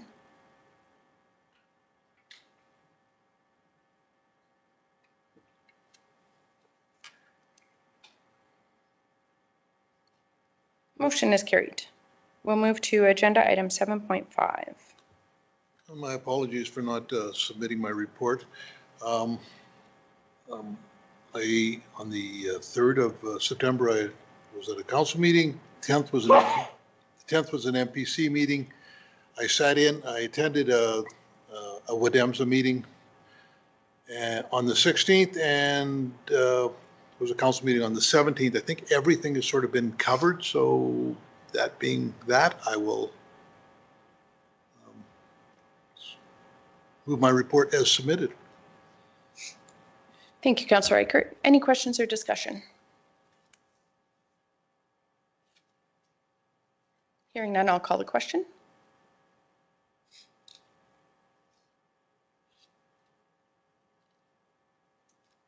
And motion is carried. Before you start agenda item 7.51, I am abstaining on this matter because I understand there's a chance it may potentially affect my husband monetarily. I am leaving the room and I ask that my extension be recorded, and I will. Just before, no, I do not believe this is any, this has got nothing to do with the MSAT per se. Is, I believe that it's good policy. So if we can address this, I believe that it is good policy that we direct administration from time to time to look at our contingency plans for dispatch. We did this back probably 6 years ago. And I think it's just good that we know what's out there and what's available on dispatch and all that kind of stuff. Because this is like all this stuff is always fluid, and it's, I'm just going to pause you. Yep. I do want council to have this conversation, but I am going to declare a pecuniary interest. I will turn the chair over. Under our procedure bylaw, because Deputy Reeve Clausen and I will not be available to chair, there is a provision for an acting chair. So council can either do that by consensus, or if you can't come to consensus, by resolution. And yeah, I'll leave that to you once I've stepped out. If somebody can just grab me. Okay.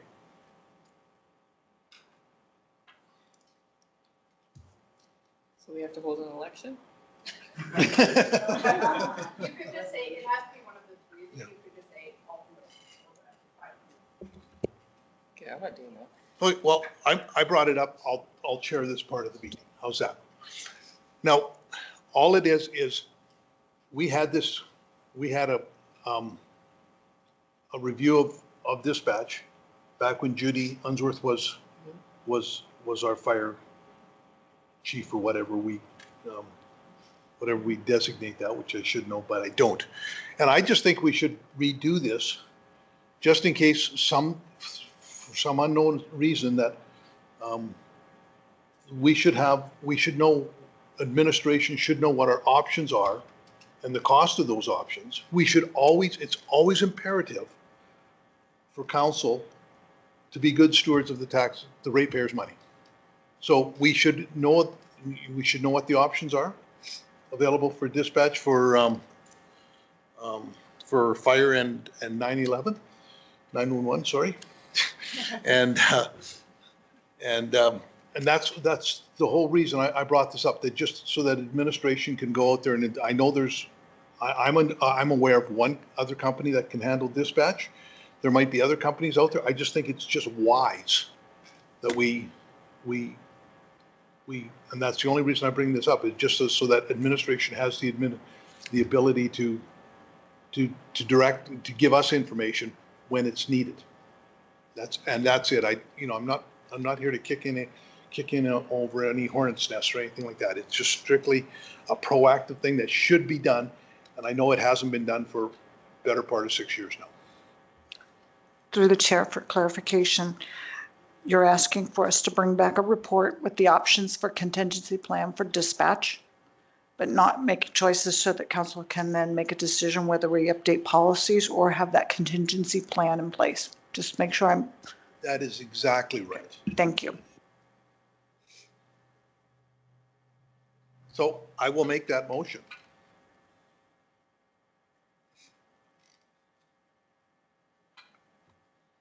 Hello? Can you hear me? Yes. Yes, Councilor. When staff's looking into this, I would advise them that WDEMS already has contingency plans, and to talk to them about what their contingencies are. I know 911, when it goes down, there's different hierarchy of places that it switches to. And of course, all the medical emergency things are all handled by AHS. So yeah, I would be the first point of contact would be with them. So Yes, and I believe that would be part of the deal. So part of their plan. So, or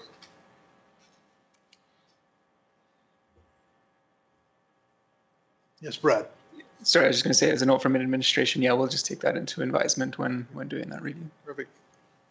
Thank you, Councillor Kester.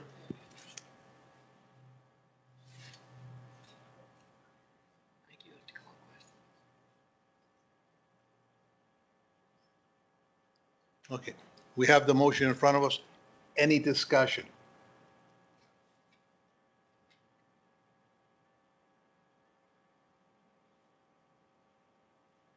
No discussion? I'll call the question.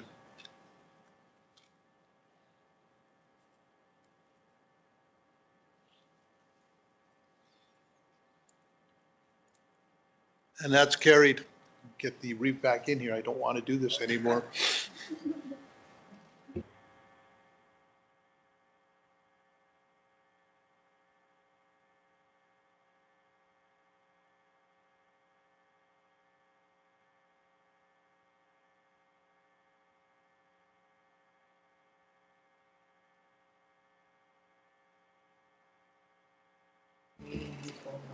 You didn't just finish the agenda? Let's move to agenda item 7.6.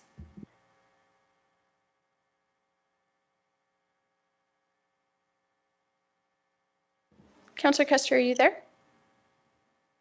Oh, sorry, forgot to unmute. Yeah, sorry to get my report in. On the 3rd, I attended a council meeting. On the 10th of September, all numbers. And I phoned in to MPC, and on the 17th, I attended council. Any questions? If not, I'll move my report as presented. Thank you, Councillor Kester. Any questions? I'll call the question.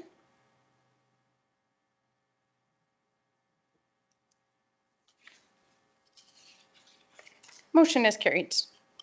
We'll move to agenda item 7.7. We were circulated a paper copy of Councillor Lawerson's report. Council's wishes.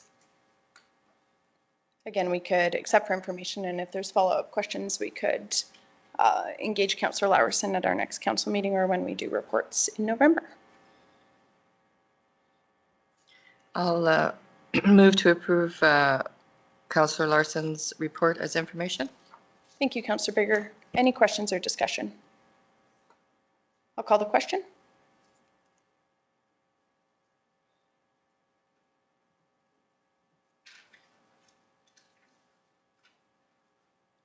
Motion is carried. We'll move to agenda item 8.1, CAO report.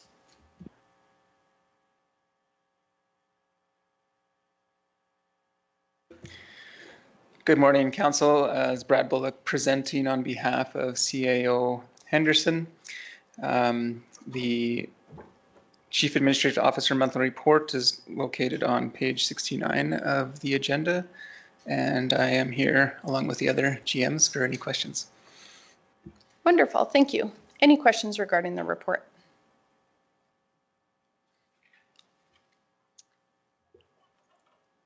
I'll move that council accept the September 24th Chief Administration Officer report as information.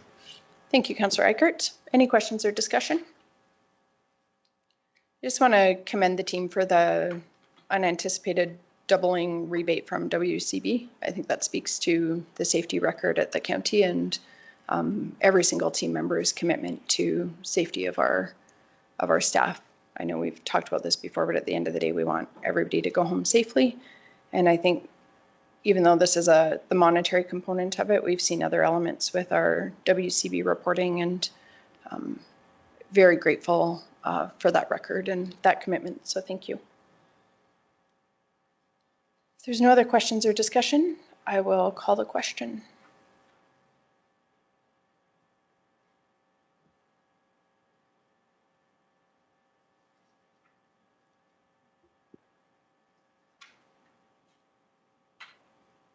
Motion is carried.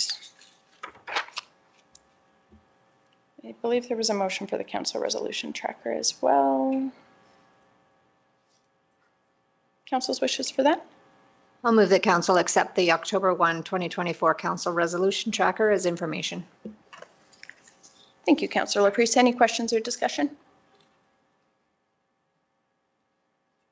I'll call the question.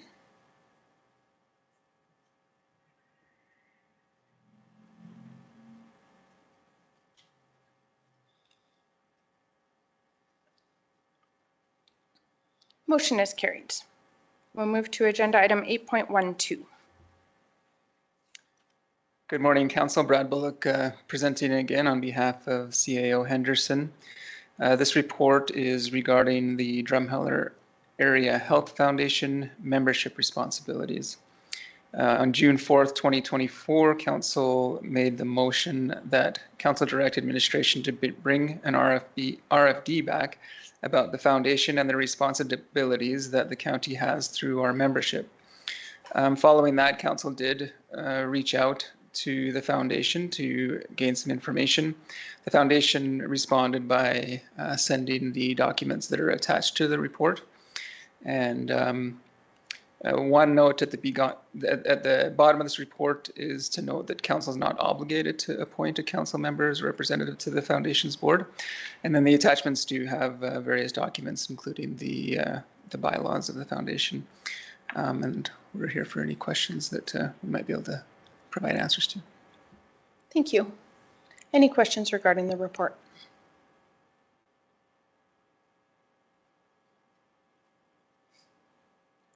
So I appreciate the clarity around the member municipalities' responsibilities for appointment of board members. And then one of the other questions was just around potential financial liability. And I believe there's a clause where the foundation has, on page 108, bottom of 108, 6.2 borrowing powers, top of page 109. The foundation may borrow or raise or secure the payment of money in any manner it thinks fit, and in particular by the issue of the debentures. And then it goes on that debentures would need to be issued through a special resolution of the foundation.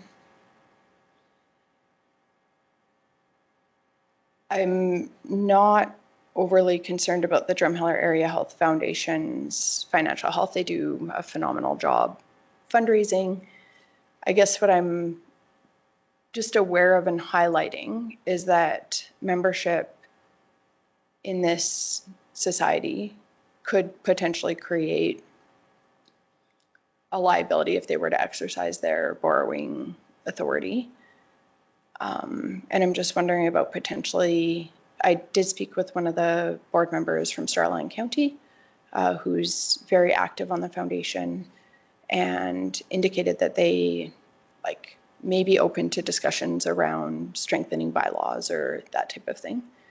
I'm just wondering about potentially a thank you letter to the foundation for the work that they do. And separate from that, I'd also like to see a thank you to our current board appointee, and then just ensure that we are sending that written notification to the foundation regarding that appointee as outlined in their bylaws. I'm not positive we've done that in the past. We may have when we first did the appointment, just to ensure that we're aligned with that.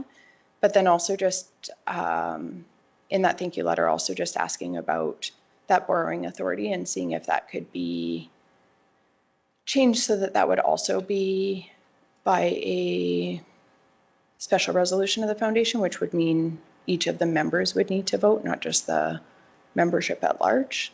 If that makes sense, it's different voting mechanisms if I read the bylaw correctly. I don't know. We could also just leave it. I'll bring it to the floor for council's consideration. I do appreciate administration bringing the historical bylaw and the current bylaw and some of those foundational documents. No pun honestly intended. I'll open the floor. I'm not sure I'm following about the borrowing authority and members at large. What exactly are you thinking about? I guess I'm just concerned. So RMA just we're engaging, I think it's not released yet. We just did a study on volunteerism in rural Alberta and how that's being eroded. And there's more and more pressure on municipalities to assume, and we've talked about this at council with a lot of our community groups, and it's becoming more and more challenging to continue doing things the way that we've done in the past. I'm just trying to anticipate any potential financial liability to Wheatland County. So as a member municipality of the foundation, and because we just have one seat out of 11 board members, am I counting right? 6 members at large, 5. Sorry, I'm going to where the membership is outlined.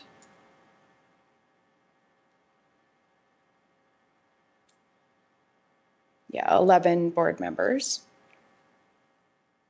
But because some of the board is comprised of, it outlines a member of the medical staff and nursing staff, and then 4 members at large who wouldn't necessarily have the accountability to taxpayers. So what I'm envisioning is the potential, and from conversations with the board member, they haven't undertaken any borrowing, and I don't think the current board anticipates they would, but I think it's always better to have bylaws that are in place to mitigate potential future risk versus trying to address it in hindsight. So I guess the scenario would be borrowing and then some kind of challenge with the foundation where they weren't able to meet those obligations. And then what would happen with that liability, and with Wheatland County being a member. I know that that's not clear financial liability, but it could be challenging. We could also just direct administration to bring us further information on that more specifically, if that might be more helpful for council. But I think it could be mitigated just through an amendment to the bylaw, where it could either be, well, I think the best from a parliamentary perspective would be that special resolution at a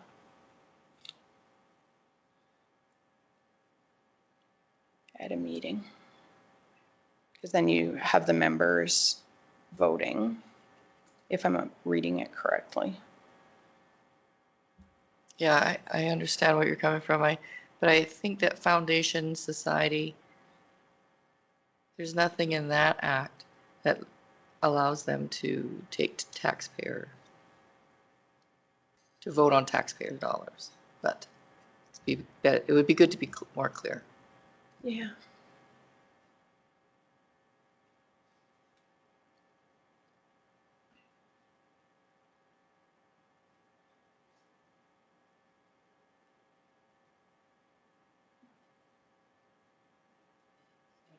I can make the first motion.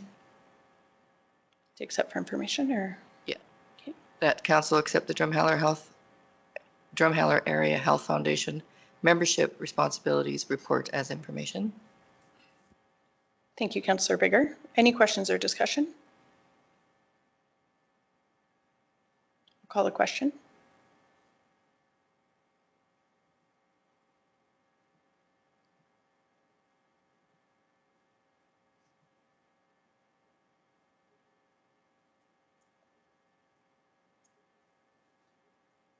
Motion is carried.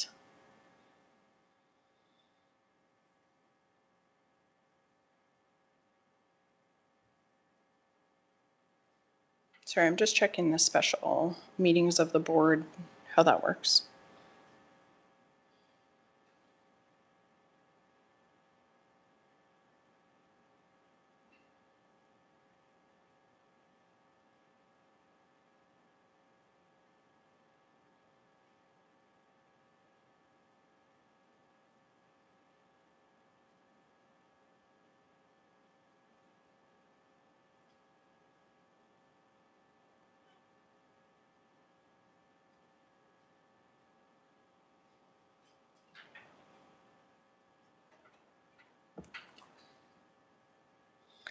I'll put a motion on the floor to direct administration to draft a letter from the Reeve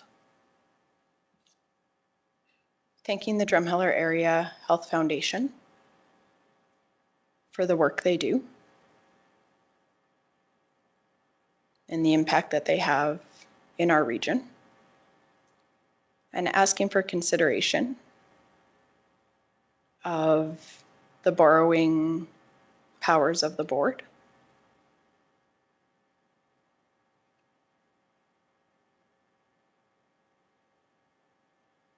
And then it's really up to the foundation just to consider them and could bring something back to us. Did you get that, Shanna? I'm so glad because I don't remember what I said. Just give a moment to have it put up. So that council direct administration to draft a letter from the Reeve thanking the Drumheller Area Health Foundation for the work they do and the impact they have in our region and asking for consideration of the borrowing powers of the board. Is that clear? Any questions or discussion? I'll call the question.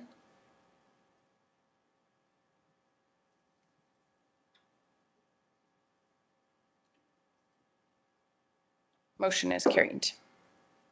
We'll move to 8.21.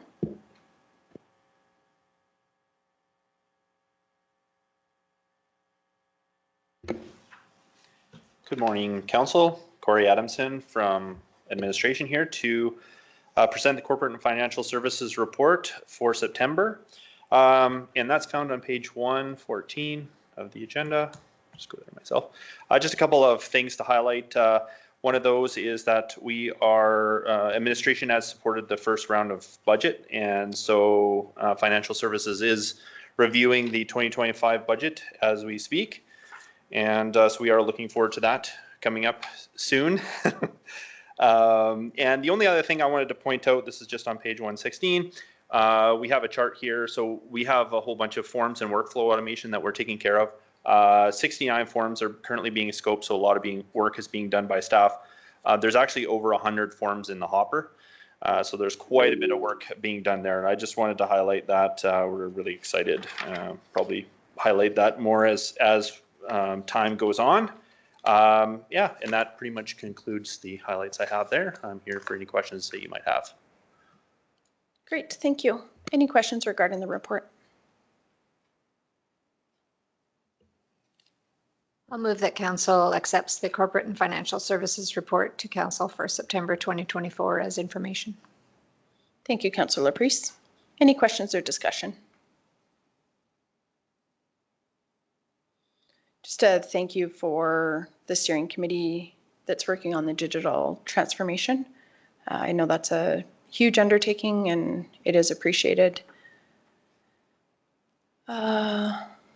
As well as all of the work that's being done on asset management. I know that's also a massive undertaking and critical for sustainability of the future of the county. Just a question about the reinspection cycle for the villages. That's done on a fee-for-service basis, is it? Yeah, through the chair, I believe those are done on a 5-year cycle. So, but I can get some clarification back on that. The villages pay a fee for... Oh, the villages, apologies. No, that's okay. It's the third bullet point. Yeah, sorry about that. Under I assessment. can get some more information on that back for you. I'm not off the top of my head. I don't know. Yeah, that would be great. Just with your next report, that would be super. I also believe it's come to us before, but I just couldn't find it in my notes. So thank you. Any other questions or discussion? I'll call the question.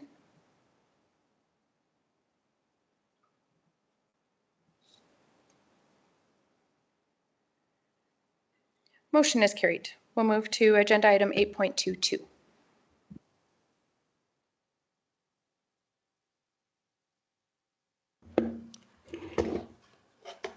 Morning, Council. Joel from Administration here. This next item is there's the 2024 Strathmore and Wheatland County Christmas hamper donation. This is an ongoing donation for the same amount, $3,300, that Council's approved annually for quite a few years. And so we're just bringing it back to Council to see, to gather approval if you so desire. And this is early enough that it gives the Hamper Society enough time to gather their resources and plan for the Christmas season as well. So staff are available for any questions. Thank you. Council's wishes.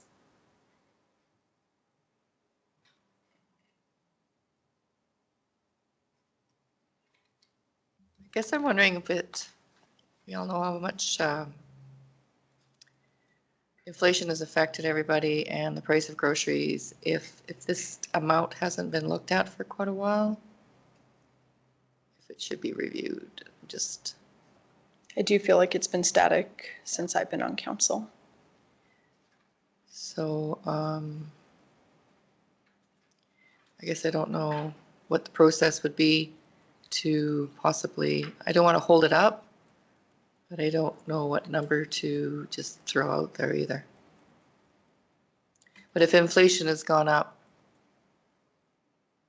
8%, we could at least, I don't know, consider some kind of increase. Perhaps we could recess for a couple of minutes, or unless administration, Joel just maybe will be able to right off the top of his head account for inflation.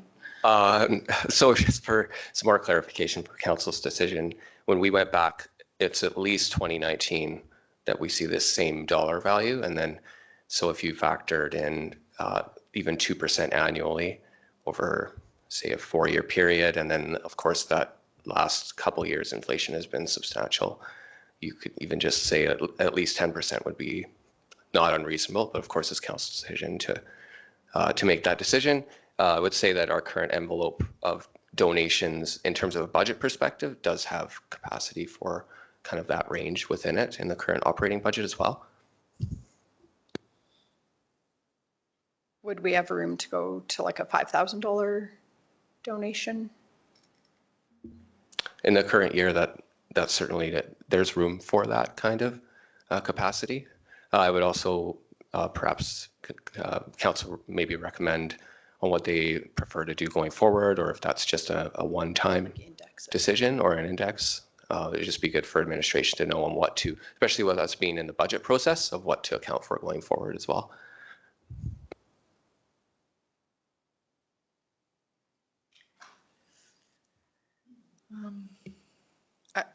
I kind of think that the 5,000 would be a good number, I think. It's kind of what I had in my head. And then for the index for going forward, I think we could perhaps leave that, well. We could discuss it more in the context of like all of our budget contributions. When the budget discussions come up. Okay. So with that, I'm going to move that council approved the donation of the Strathmore and Wheatland County Christmas Hamper Society in the amount of $5,000 with funding to come from the approved 2024 operating budget. Any questions or discussion on the motion? Okay, I'm going to be the Grinch that stole Christmas this year. I have nothing, this is a wonderful organization. It's an organization that I myself donate to out of my own money. My biggest problem, and as I get further into this job, I'm going to quote James Madison: charity is no part of the legislative duty in government. We sit down there and we are sitting at this table. We're taking money from some people. We're taking money from everybody at gunpoint, because if you don't pay your taxes, you're not going to live in your place. We have that power, and then we decide here how we're going to take it out. This is a wonderful operation. This should be supported by the community, by the service groups, by us at this table.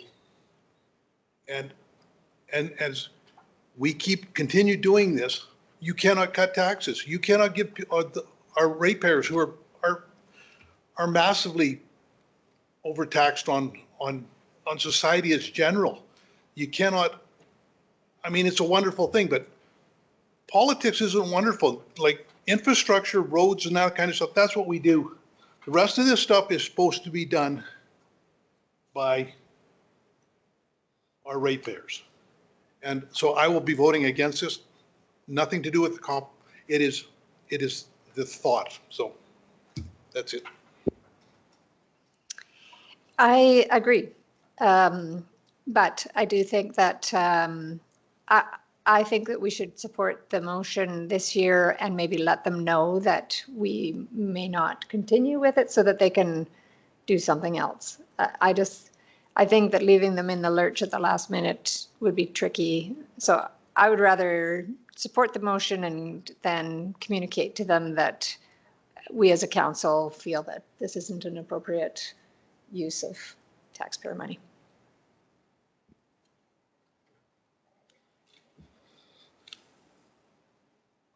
Can I say something? Yes, please go ahead, Councillor Kester. Years ago, there was a foundation that the county looked after. It was a ratepayer donated money, and the proceeds of this foundation were to go to deserving needs in the county, the Charles Madsen Foundation. And that's, when I first got on, council would use that money and they would buy all the turkeys and bills back and forth, and time went on, and where you're buying your turkeys from. To eliminate all that, council come up, and that probably was $3,300 or thereabout. It was administered, or money was taken from this foundation. 2 years ago, staff, I can't blame it on staff, 2 years ago, in consolidation of a lot of these smaller funds, the county just took the funds over and deposited the money in their bank account, and then the fund isn't there anymore. And there was an understanding that the county would continue to support the county and all its endeavors. It wasn't specific that you fund this and fund that. It's just that we continue doing what we were doing. So whatever that means different things to different people. So for me, it means I will continue funding this Christmas hamper. I'll still go back to the days when the county bought the turkeys. The county actually, though, did not buy the turkeys. They were using money from this fund, and the fund isn't there anymore. So that's a little bit of history, but people also trust if, I believe that was the same fund. If your house burnt down, or you had an individual taxpayer had a catastrophic hardship, house burning down, or cancer treatments, whatever, you could apply to that fund and you can get, I just forget, I think up to $1,000 or something. But like I say, it's gone. That fund was for the deserving people that didn't have the means in the county. Just a little bit of history. Revelin, can I say? Sorry. So just following that, I know that so Gleason and Clooney go together in a Gleason-Clooney United Fund, and so there's a group of people that go around fundraising, and you can donate money to a long list of different. It gives a one-stop fundraising where you can donate your money to the Cancer Society or Heart Stroke or the library, and they also have a fund that is an emergency fund for residents. So I feel like that there could be like a little duplication of services here in our community. It's kind of done locally.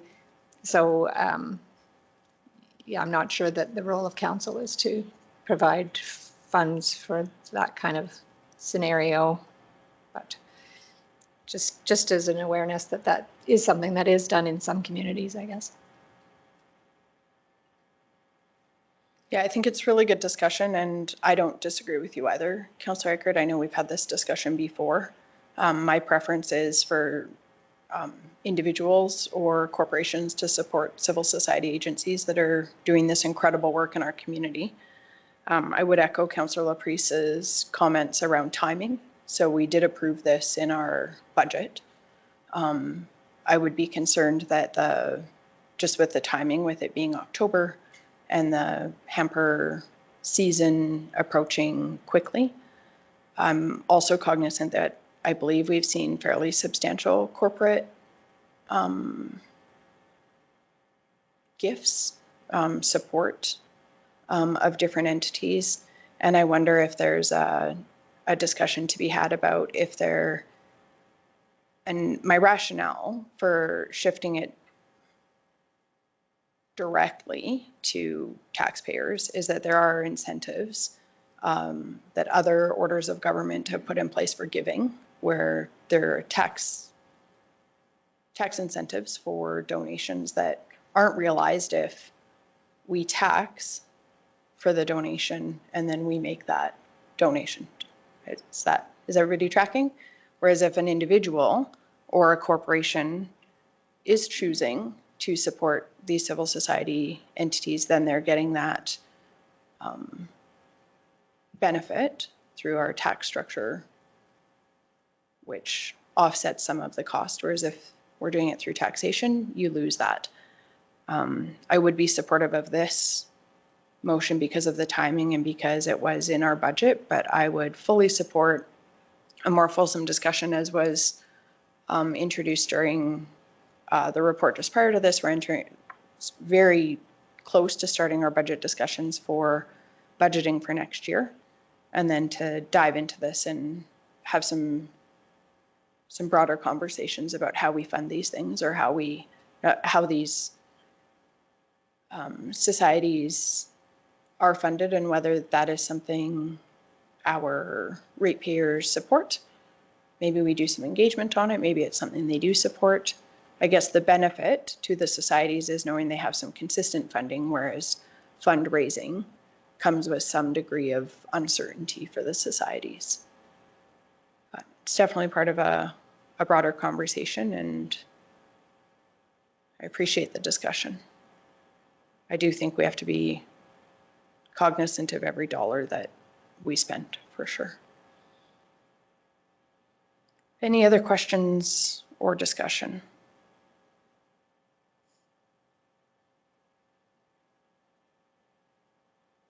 I'll call the question.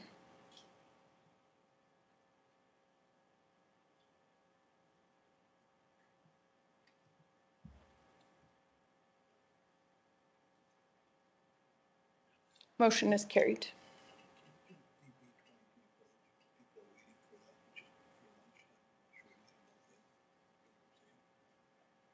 I bet we can be quick. Let's just roll. Let's move to 8.31.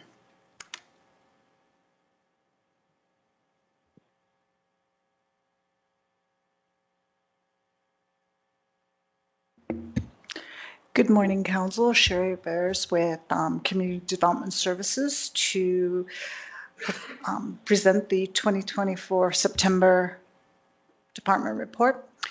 The only thing I have to add to it is that, as you're well aware, this is our fire chief's last week. Tomorrow, Friday, will be his last day. He wasn't able to attend today, as we will have a long meeting day tomorrow. But just wanted to say that we are going to miss him, and we will proceed. We won't make any quick changes, and we'll work with the CAO and HR on the next steps.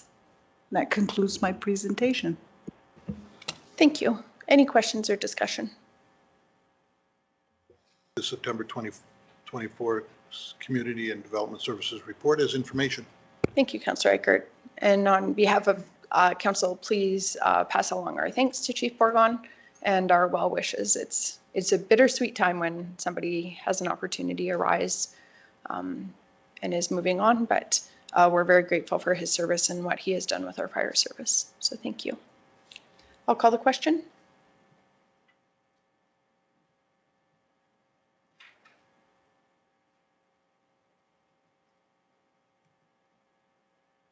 Motion is carried. We'll move to agenda item 8.32.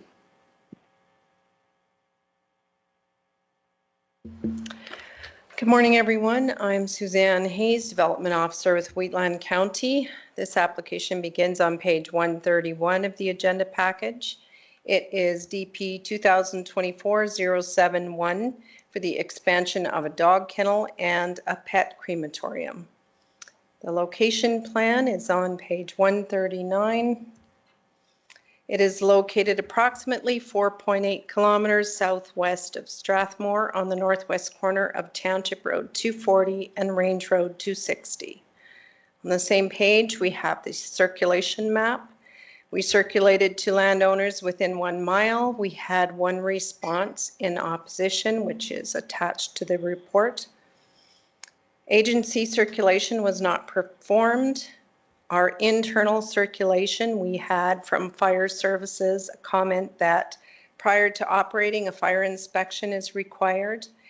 And from the transportation department, the existing sign location at the entrance is within the road right-of-way and must be relocated to outside of the right-of-way. And also that dust control is to be applied annually to Range Road 260 for 200 meters north of Township Road 240. These measures have been added as development permit conditions. The applicant did have some comments regarding the dust control, so I'm just going to read those comments. For the oiling of Range Road 260, 200 meters for the dust control, my concern is that we are so close to the highway that speeds are slowed to the driveway and very little dust is created. The 5% volume on the Range Road itself comes from the north side of the driveway and it would serve very little purpose. There were no concerns brought up from the other reviews of traffic to need this to be done. The study we had done and McElhaney reviewed, neither were concerned with the volume of dust issue brought forward. The transportation department was able to provide a response to those concerns and said, according to the traffic memo, 95% of the traffic generated by the business is predicted to travel south to Township Road 240. The predicted average daily traffic generated by the business is 80 trips per day. The transportation department believes that the larger number of traffic generated and predicted to travel to and from Township Road 240 warrants a dust control condition to mitigate dust along the adjacent residence to the south of the business entrance. 200 meters of dust control from Township Road 240 north should effectively mitigate the dust generated by the business and reduce impacts to the neighboring residents. On page 140, we have the site plan and some aerial photos on page 141. This application proposes to update the original development permit for an existing kennel in order to accurately reflect the uses currently occurring on site and to add a pet crematorium to the services offered. The original kennel was owned and operated by a previous landowner beginning in 1997. It was to include 10 dogs to be boarded with a maximum of 20 dog runs and included dog training and show training.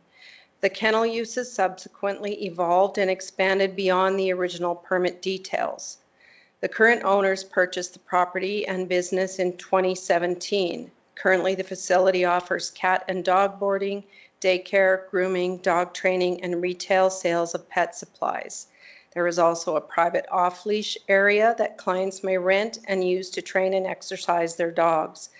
The combined daily traffic customers fluctuate throughout the year, but averages 20 per day. There are 23 rooms for boarding and 16 rooms available for daycare. Several upgrades and improvements have been completed by the current owners, including new wood fencing for all play yards in the facility. Additionally, the original agility yard has been replaced with a fenced off-leash rental space. The kennel employs approximately 10 to 15 people, including the owners and on-site managers. The proposed crematorium will offer pet cremation and sale of memorial urns and boxes. Animal hospitals and vet clinics will contact the crematorium when service is required, or families may engage them directly to arrange pickup. Drop-offs are by appointment only with an estimate of 1 client per day. Pets awaiting cremation services are maintained in a frozen state prior to cremation, so no fluids are present.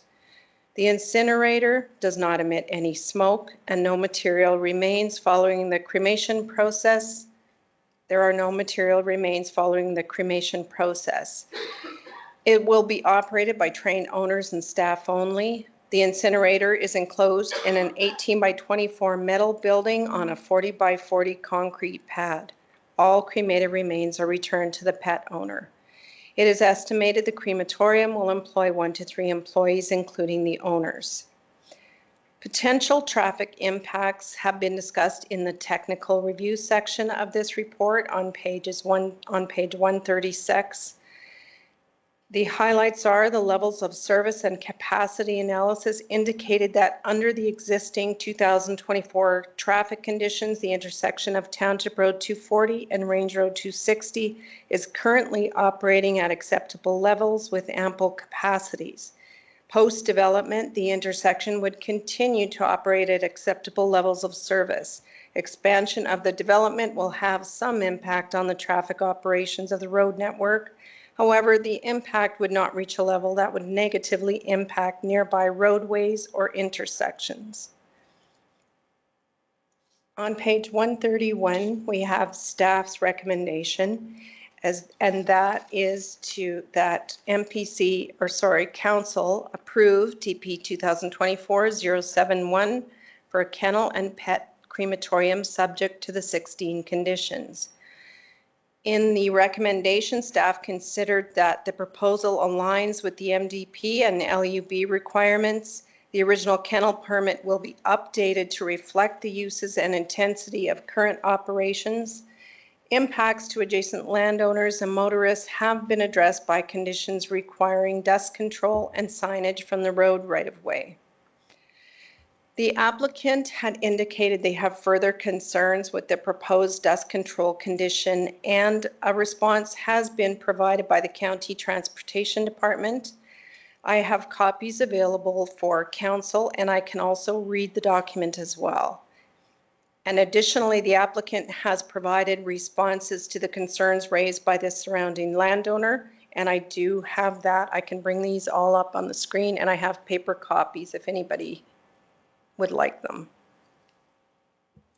I think if they could be circulated, and then if you could put them on a projector for anybody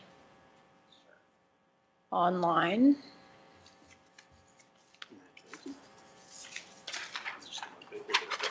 There's 2 pages.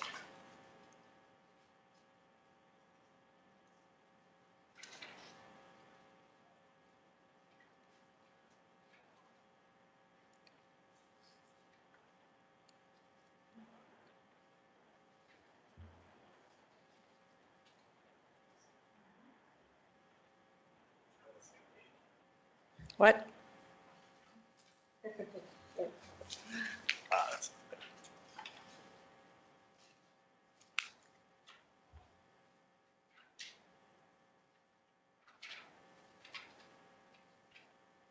Sorry, I should have collated them, Stefan.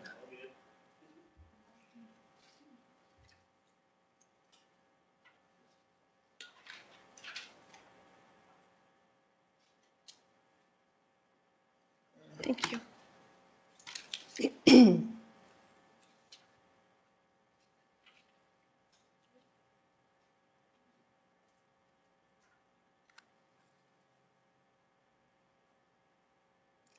Stefan has kindly agreed to read them for me. Thank you.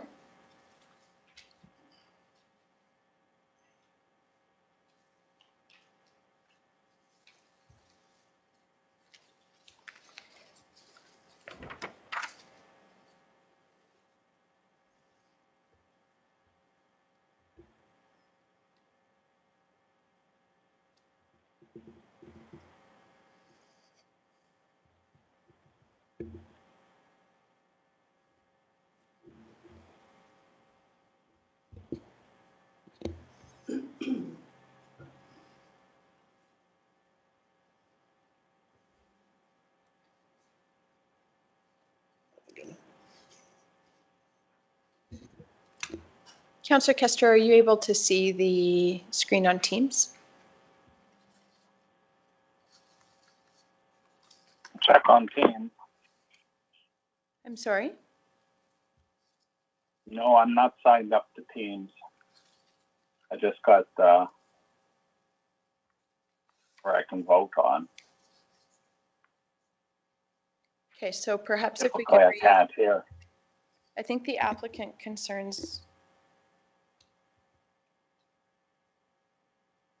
Oh, this is new, like it's additional. So if you could read that, and then if you could Absolutely. also read the circulation response, thank you. Okay, on the first page, so the applicant concerns to proposed dust control condition. We have concerns about the dust control, calcium and oil in the roadway, as told to us by the Transportation Department, would make our road ungraded, which leads to many concerns then of washboard and not maintaining the road regularly. For dust control, the 200 meter affects only our own property.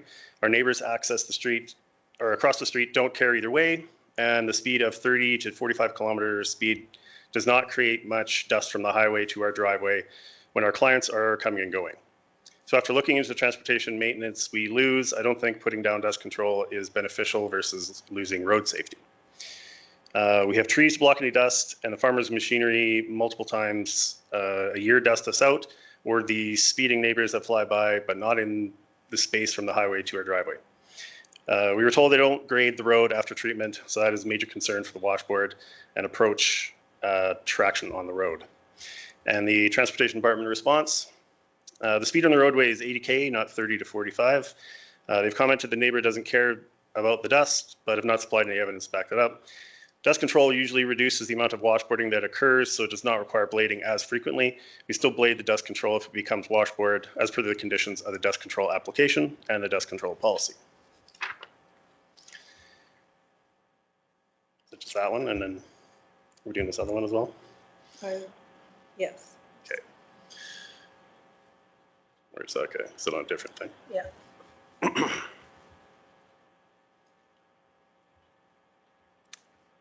This thing won't reach. There we go.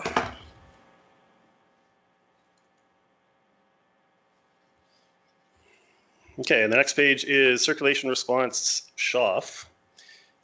We request this application be refused because of several negative effects that this facility is causing or may cause to our adjoining property. In 1997, we agreed to the original permit of 10 dogs and limited daycare. Well, that owner operated the business. We were seldom subjected to continual barking, and the dogs were taken for walks and not normally allowed to run in a yard. This has changed dramatically, with obviously many more dogs than the 10 allowed and long periods of playtime in the yard. We are on most days subjected to corresponding hours of loud barking, which makes our outdoors time very unpleasant. Guests have asked how we live with the continual noise. They have built wood fencing, but this has little to no effect on what we're hearing. The hours of operation should also be restricted to no earlier than 7 a.m. to 9 p.m. on all days.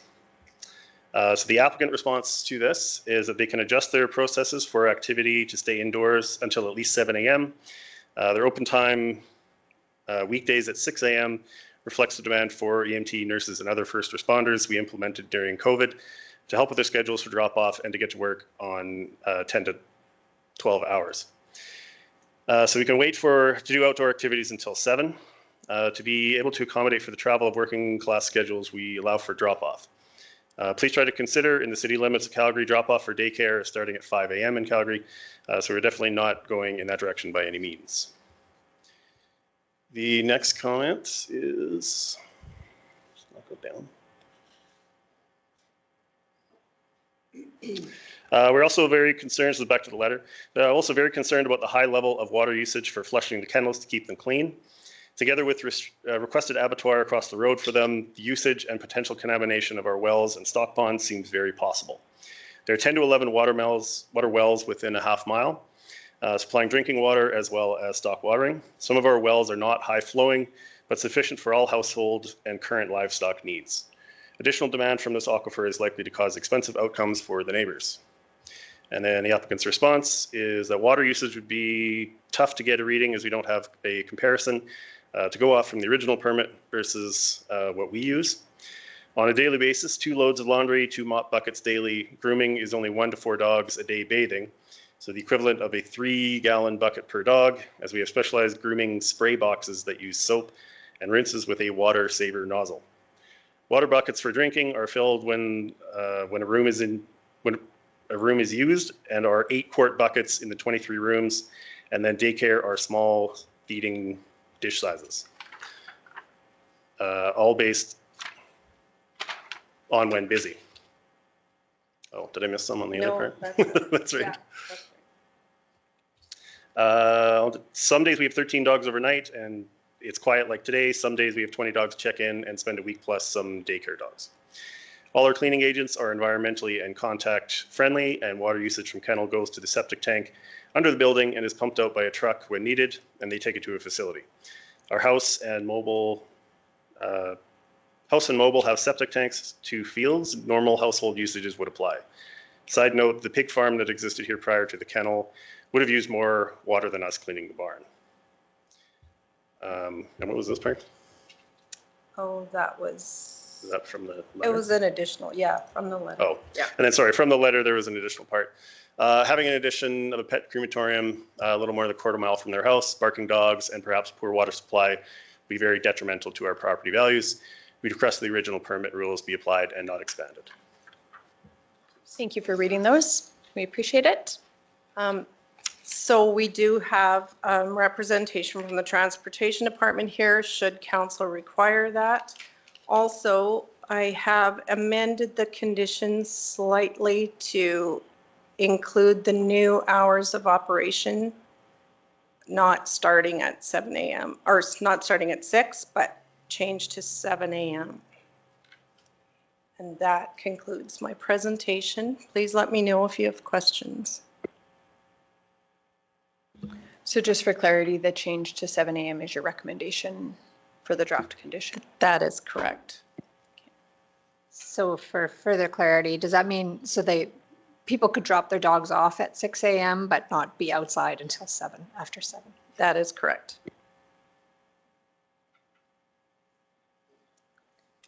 Would that be permitted if the kennel's not open until 7 a.m.? Can you please clarify that question? So the way I had interpreted the original conditions is that the kennel was opening at 6, but that the off-leash dog park was opening at 7. Is there other outdoor areas beyond the off-leash dog park? Yes, there is, like, people can drop off their animals at the kennel, say at 6, but they can stay indoors. There's indoor kennel space, and they won't let them outside until 7. So I could clarify that just to say. I do think we would need to delineate that the kennel could Okay. depending on the direction of council, that the kennel could open at 6, but that all animals would be kept indoors until 7 a.m. or something. Okay, so Monday to Friday, 6 to 9 p.m. indoor activities in brackets, indoor. And then do Or, yeah, another from line. 6 to 7 a.m., no Okay, outdoor activities, like make it sure. preclude the outdoor from 6 to 7? Is that the most clear way from your perspective? Yes, that would work.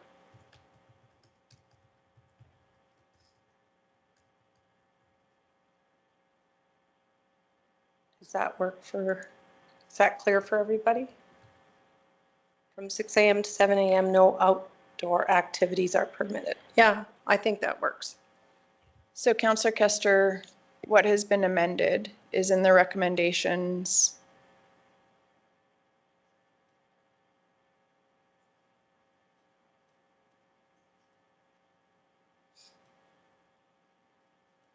I got it. Got it. Okay, perfect. Questions or discussion from council? Or council's wishes? Do we want a motion and then we can debate? I'll move that council approve DP 2024-071 for a kennel and a pet crematorium subject to conditions 1 through 16 As amended. as amended. But I think there will be, as amended. I'm just thinking for clarity because it's not what was in the public package. Is that the best? Okay.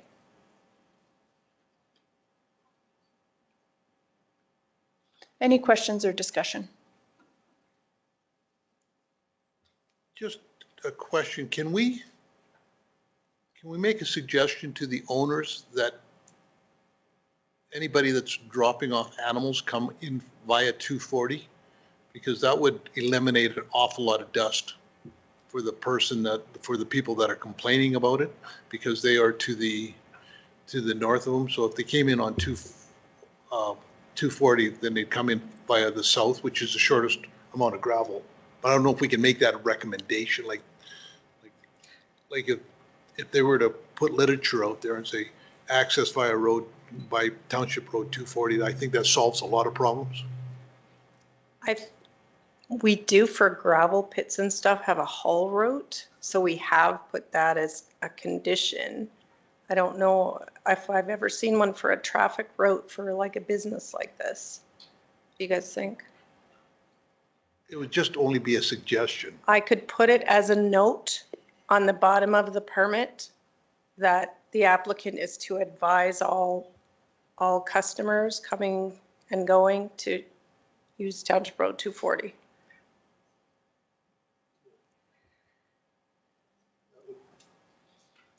That would, I think that solves a lot of the problem. I mean, there is only a very short amount of gravel that's going to cause dusting, and the people that are complaining about it, if we could eliminate as much traffic past their doorway, I think just solves more problems down the road.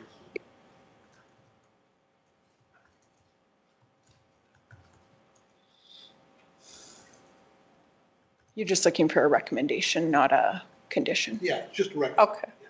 just a recommendation, not a condition, just. Any other questions or discussion? And I apologize if it was in the report or in the DC application. Does the crematorium make any noise? No, I don't think it makes any noise. Correct. And on the deal of the crematorium, there's a maintenance schedule, like they have to be inspected yearly or whatever the case may be, like. I don't know the answer to that, but I could pause briefly and ask the applicant. Yes, please. Okay. We will recess for 1 minute.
Restart the council meeting. Sorry. There is nothing that's legislated that they have to follow, but they do have a maintenance log that they do voluntarily follow. And if council requests it, they would be willing to have like a fire inspection annually. But they do keep they have to have it inspected initially, and then they do keep a maintenance log for their own benefit.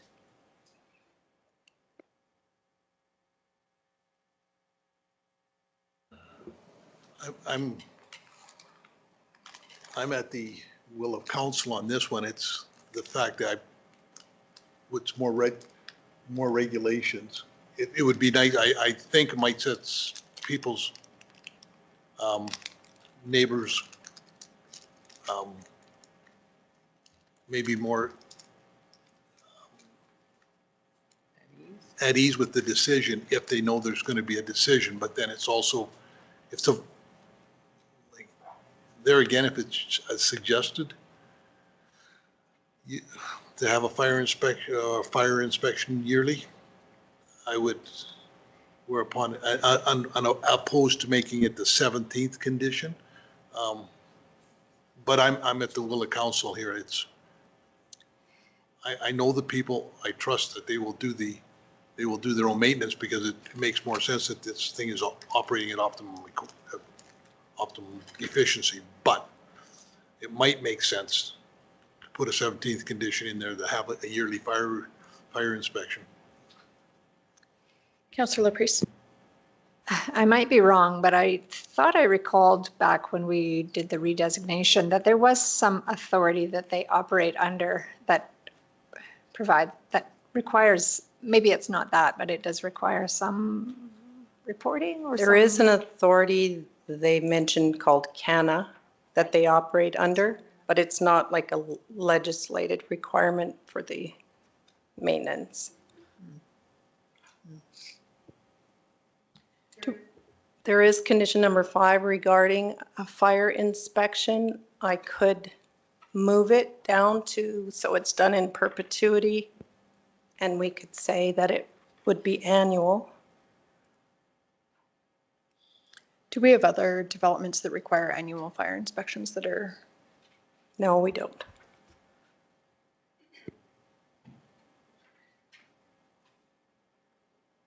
I think when you look at like relative, I'm not an expert on operating a crematorium, but like relative fire risk to some other industry that we have in the county that we don't require annual inspections. Keeping it in that context, but I'm open to it if you'd like to propose it.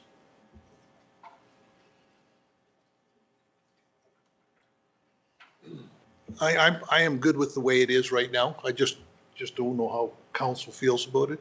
And I would be open to it if you were going to do it. But I would say that having it inspected as it is right now, I am good with that. So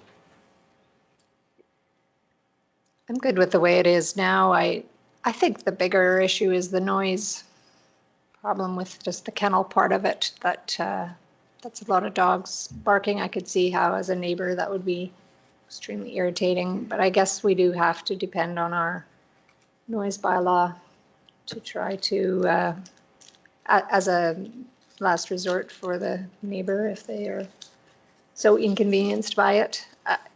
Yeah, I would just maybe caution the applicant that, yeah, just trying to control that as much as you could would be neighborly. Any other questions or discussion? So we currently have a motion on the floor with the original conditions with the amendment to the operating hours, just precluding outdoor activities between 6 and 7 a.m. Any other questions or discussion? I guess just a quick question around landscaping. Typically, that's a consideration. Can you just speak to that? The site has a lot of landscaping existing, so I didn't request any additional landscaping. There was a shelter built all the way along the road, and there's a lot of trees surrounding the homestead and the buildings on site. Thank you. Any other questions or discussion? I'll call the question.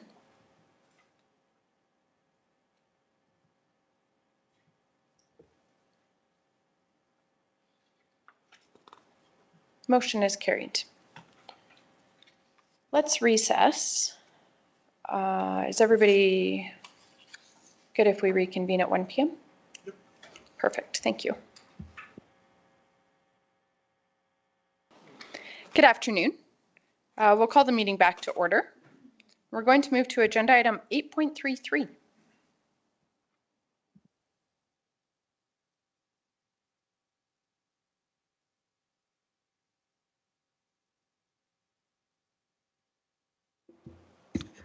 Good afternoon, Council. Sherry Byers with Community Development Services to present the RCMP reports. They are from the Strathmore and Drumheller RCMP, covering from January to June 2024 for Council review and just for information. And that concludes my presentation. It's found on page 152 or 131 of your agenda package. Excellent, thank you. Any questions regarding the reports? If not, a motion to accept for information? I'll move that council accept the reports from the Strathmore and Drumheller RCMP as information. Thank you, Councillor Eichert. Any questions or discussion on the motion? I'll call the question.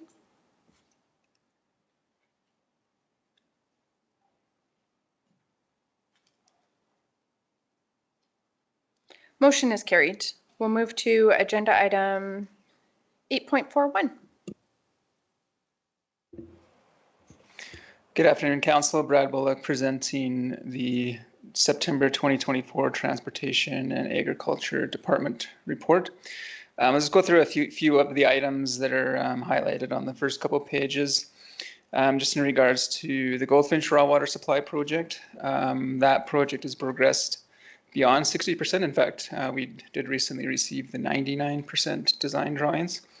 And the plan is that we will be tendering that project in October for likely major site construction start in January. Earlier if possible, but likely January. For the Muirfield Lagoon project, that one is ongoing, currently completing siting studies with the engineers, identified a number of sites that to be explored.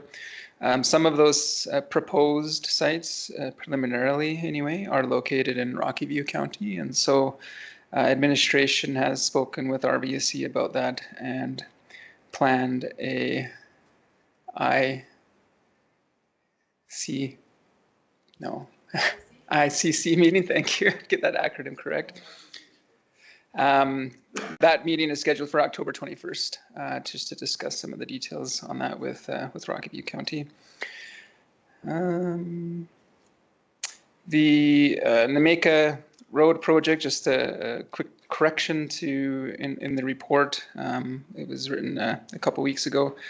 Just with some weather delays, that project is now scheduled to be completed mid-October. Last update I had was about October 11th. On page 178, just a comment for council. Recently, the county did purchase the 70 parcel of land north of the existing administration building. Administration plans to move forward and consolidate that parcel of land with the existing. Mainly because it'll allow some additional flexibility with planning locations of buildings and other infrastructure. So that if required through planning, that will come to MPC for approval. If not, it might just be potentially just processed through land titles. So at the bottom of page 178 for utility infrastructure planning, the West Highway 1 servicing studies and investigations are continuing. The groundwater, the study to source water through groundwater sources is underway. This is undergoing an initial desktop study, and depending on what that study comes back with that study, then we'll proceed with likely some on-site study, doing some coring and doing some flow testing of the actual groundwater supply. We're also moving forward, coordinating with the City of Calgary, potential agreements for the East Calgary Regional Water Line. And we've also been discussing that recently with Strathmore. That concludes my report. Of course, sorry, on page 179, there's some information regarding the agriculture environment, which most of council will see tomorrow during the Agricultural Service Board meeting anyway. And that concludes my report. I'm here for any questions. Excellent, thank you. Any questions regarding the report? If not, a motion to accept as information. I'll move that council accepts the September 2024 Transportation and Agriculture Department report as information. Thank you, Councillor Bigger. Any questions or discussion? Just one question, if we could update the signage in Jamaica. I know it was updated to October 4th, but if we can just put the best estimate up just so people know what to expect. Certainly. Awesome. Any other questions or discussion? I'll call the question.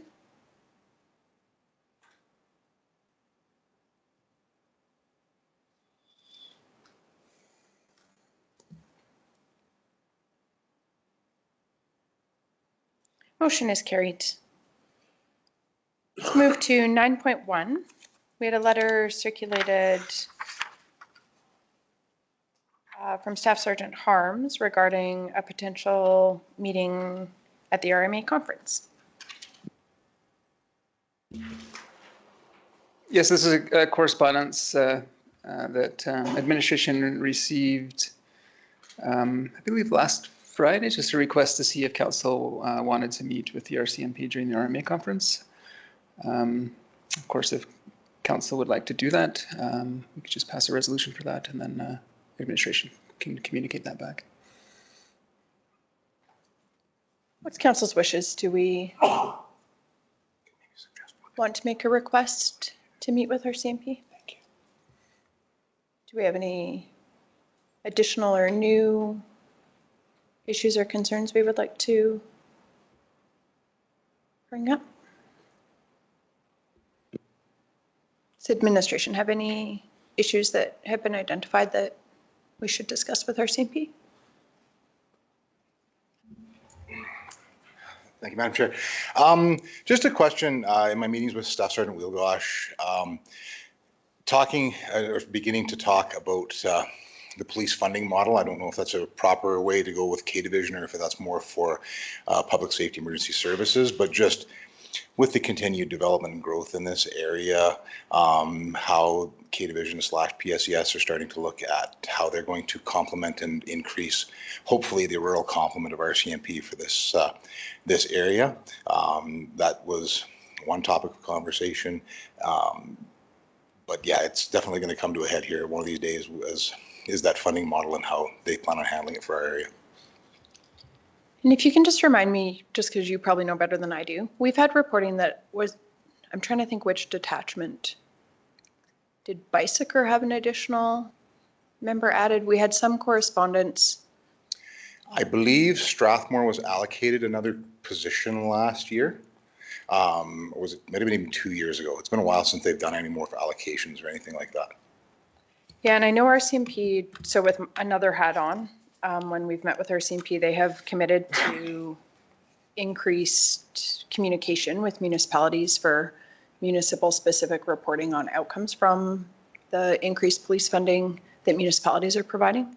But it might be a good thing, particularly with some of the industrial development, particularly on the west side of the county and within the Strathmore detachment rural area, to proactively discuss, because that will be a factor for investment attraction as well, just to have adequate policing. And then it might not be bad just to bring the efforts in Gleason to K Division as well, and to see if there are things beyond what were discussed at that meeting.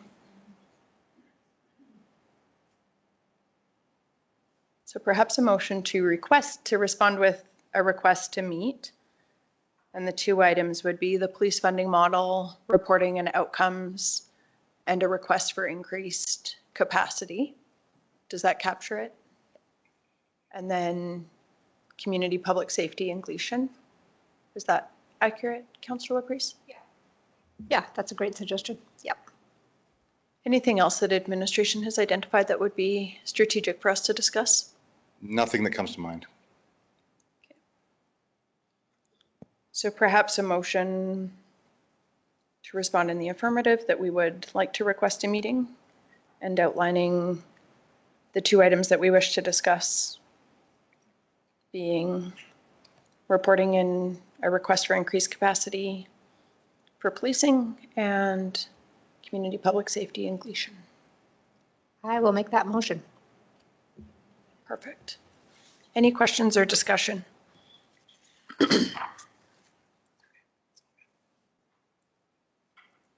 Look at that. Administration's already got a motion there. Any questions or discussion on the motion? I'll call the question.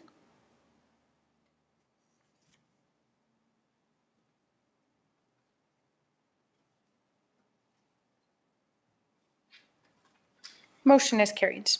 Let's move to 9.2, SEWA ACP grant.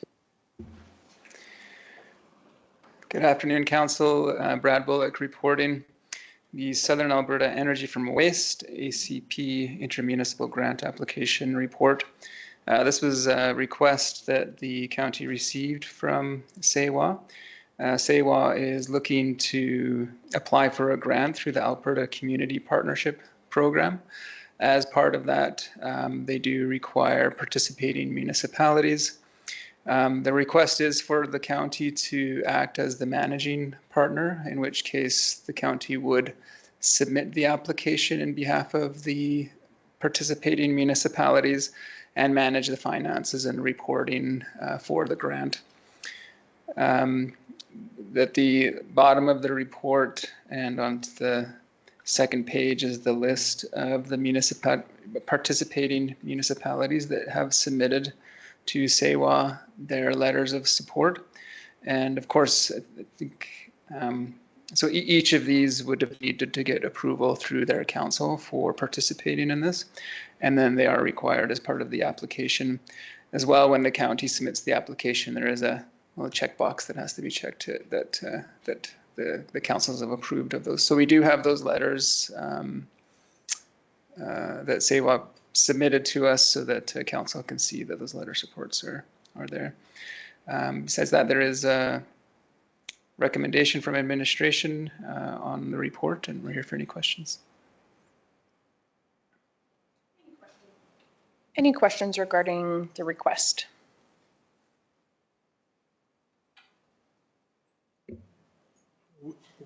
This does not require, there's not going to be requiring of any money, and we're not going to be in a position that we're going to be required of any money. Through the chair, as far as I'm aware, no, it's just the administration of the grant and submitting the application, which the actual submission of the application is does not require significant work. And then after that, it's just administering of the funds and the reporting. Well, with that, then I'll move that council support the joint Alberta Communities Partnership Grant Application submission with SEWA and direct administration to submit the grant application with Wheatland County as managing partner. Thank you, Councillor Eichert. Any questions or discussion? Hearing none, I'll call the question.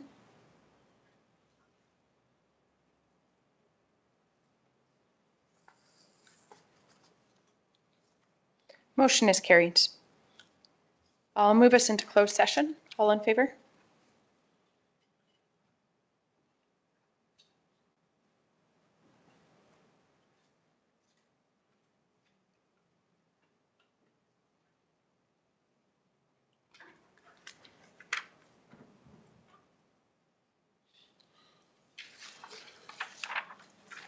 Motion is carried. Good afternoon. I will move us out of closed session and call the question.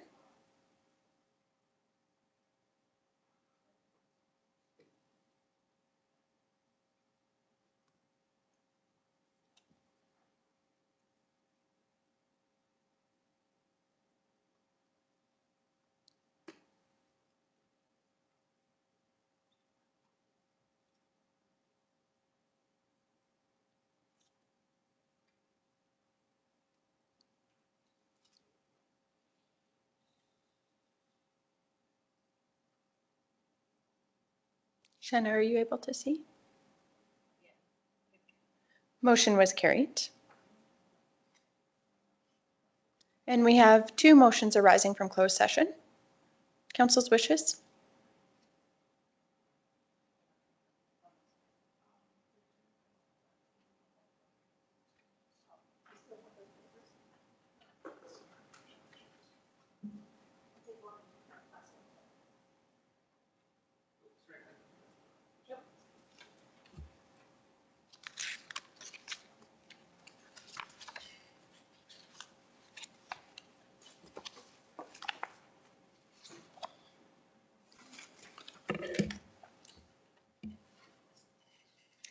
I'll move that council accepts the town of Strathmore's annexation request update as information.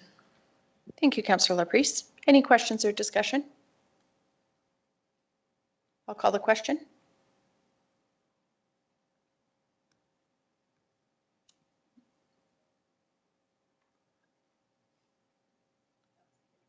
Motion is carried.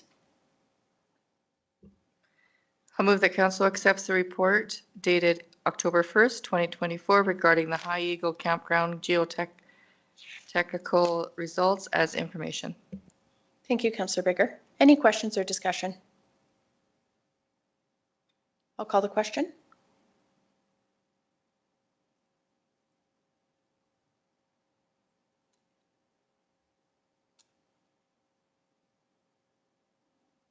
Motion is carried. And that brings us to the end of our agenda. Meeting is adjourned. Thank you, everybody. Thank you.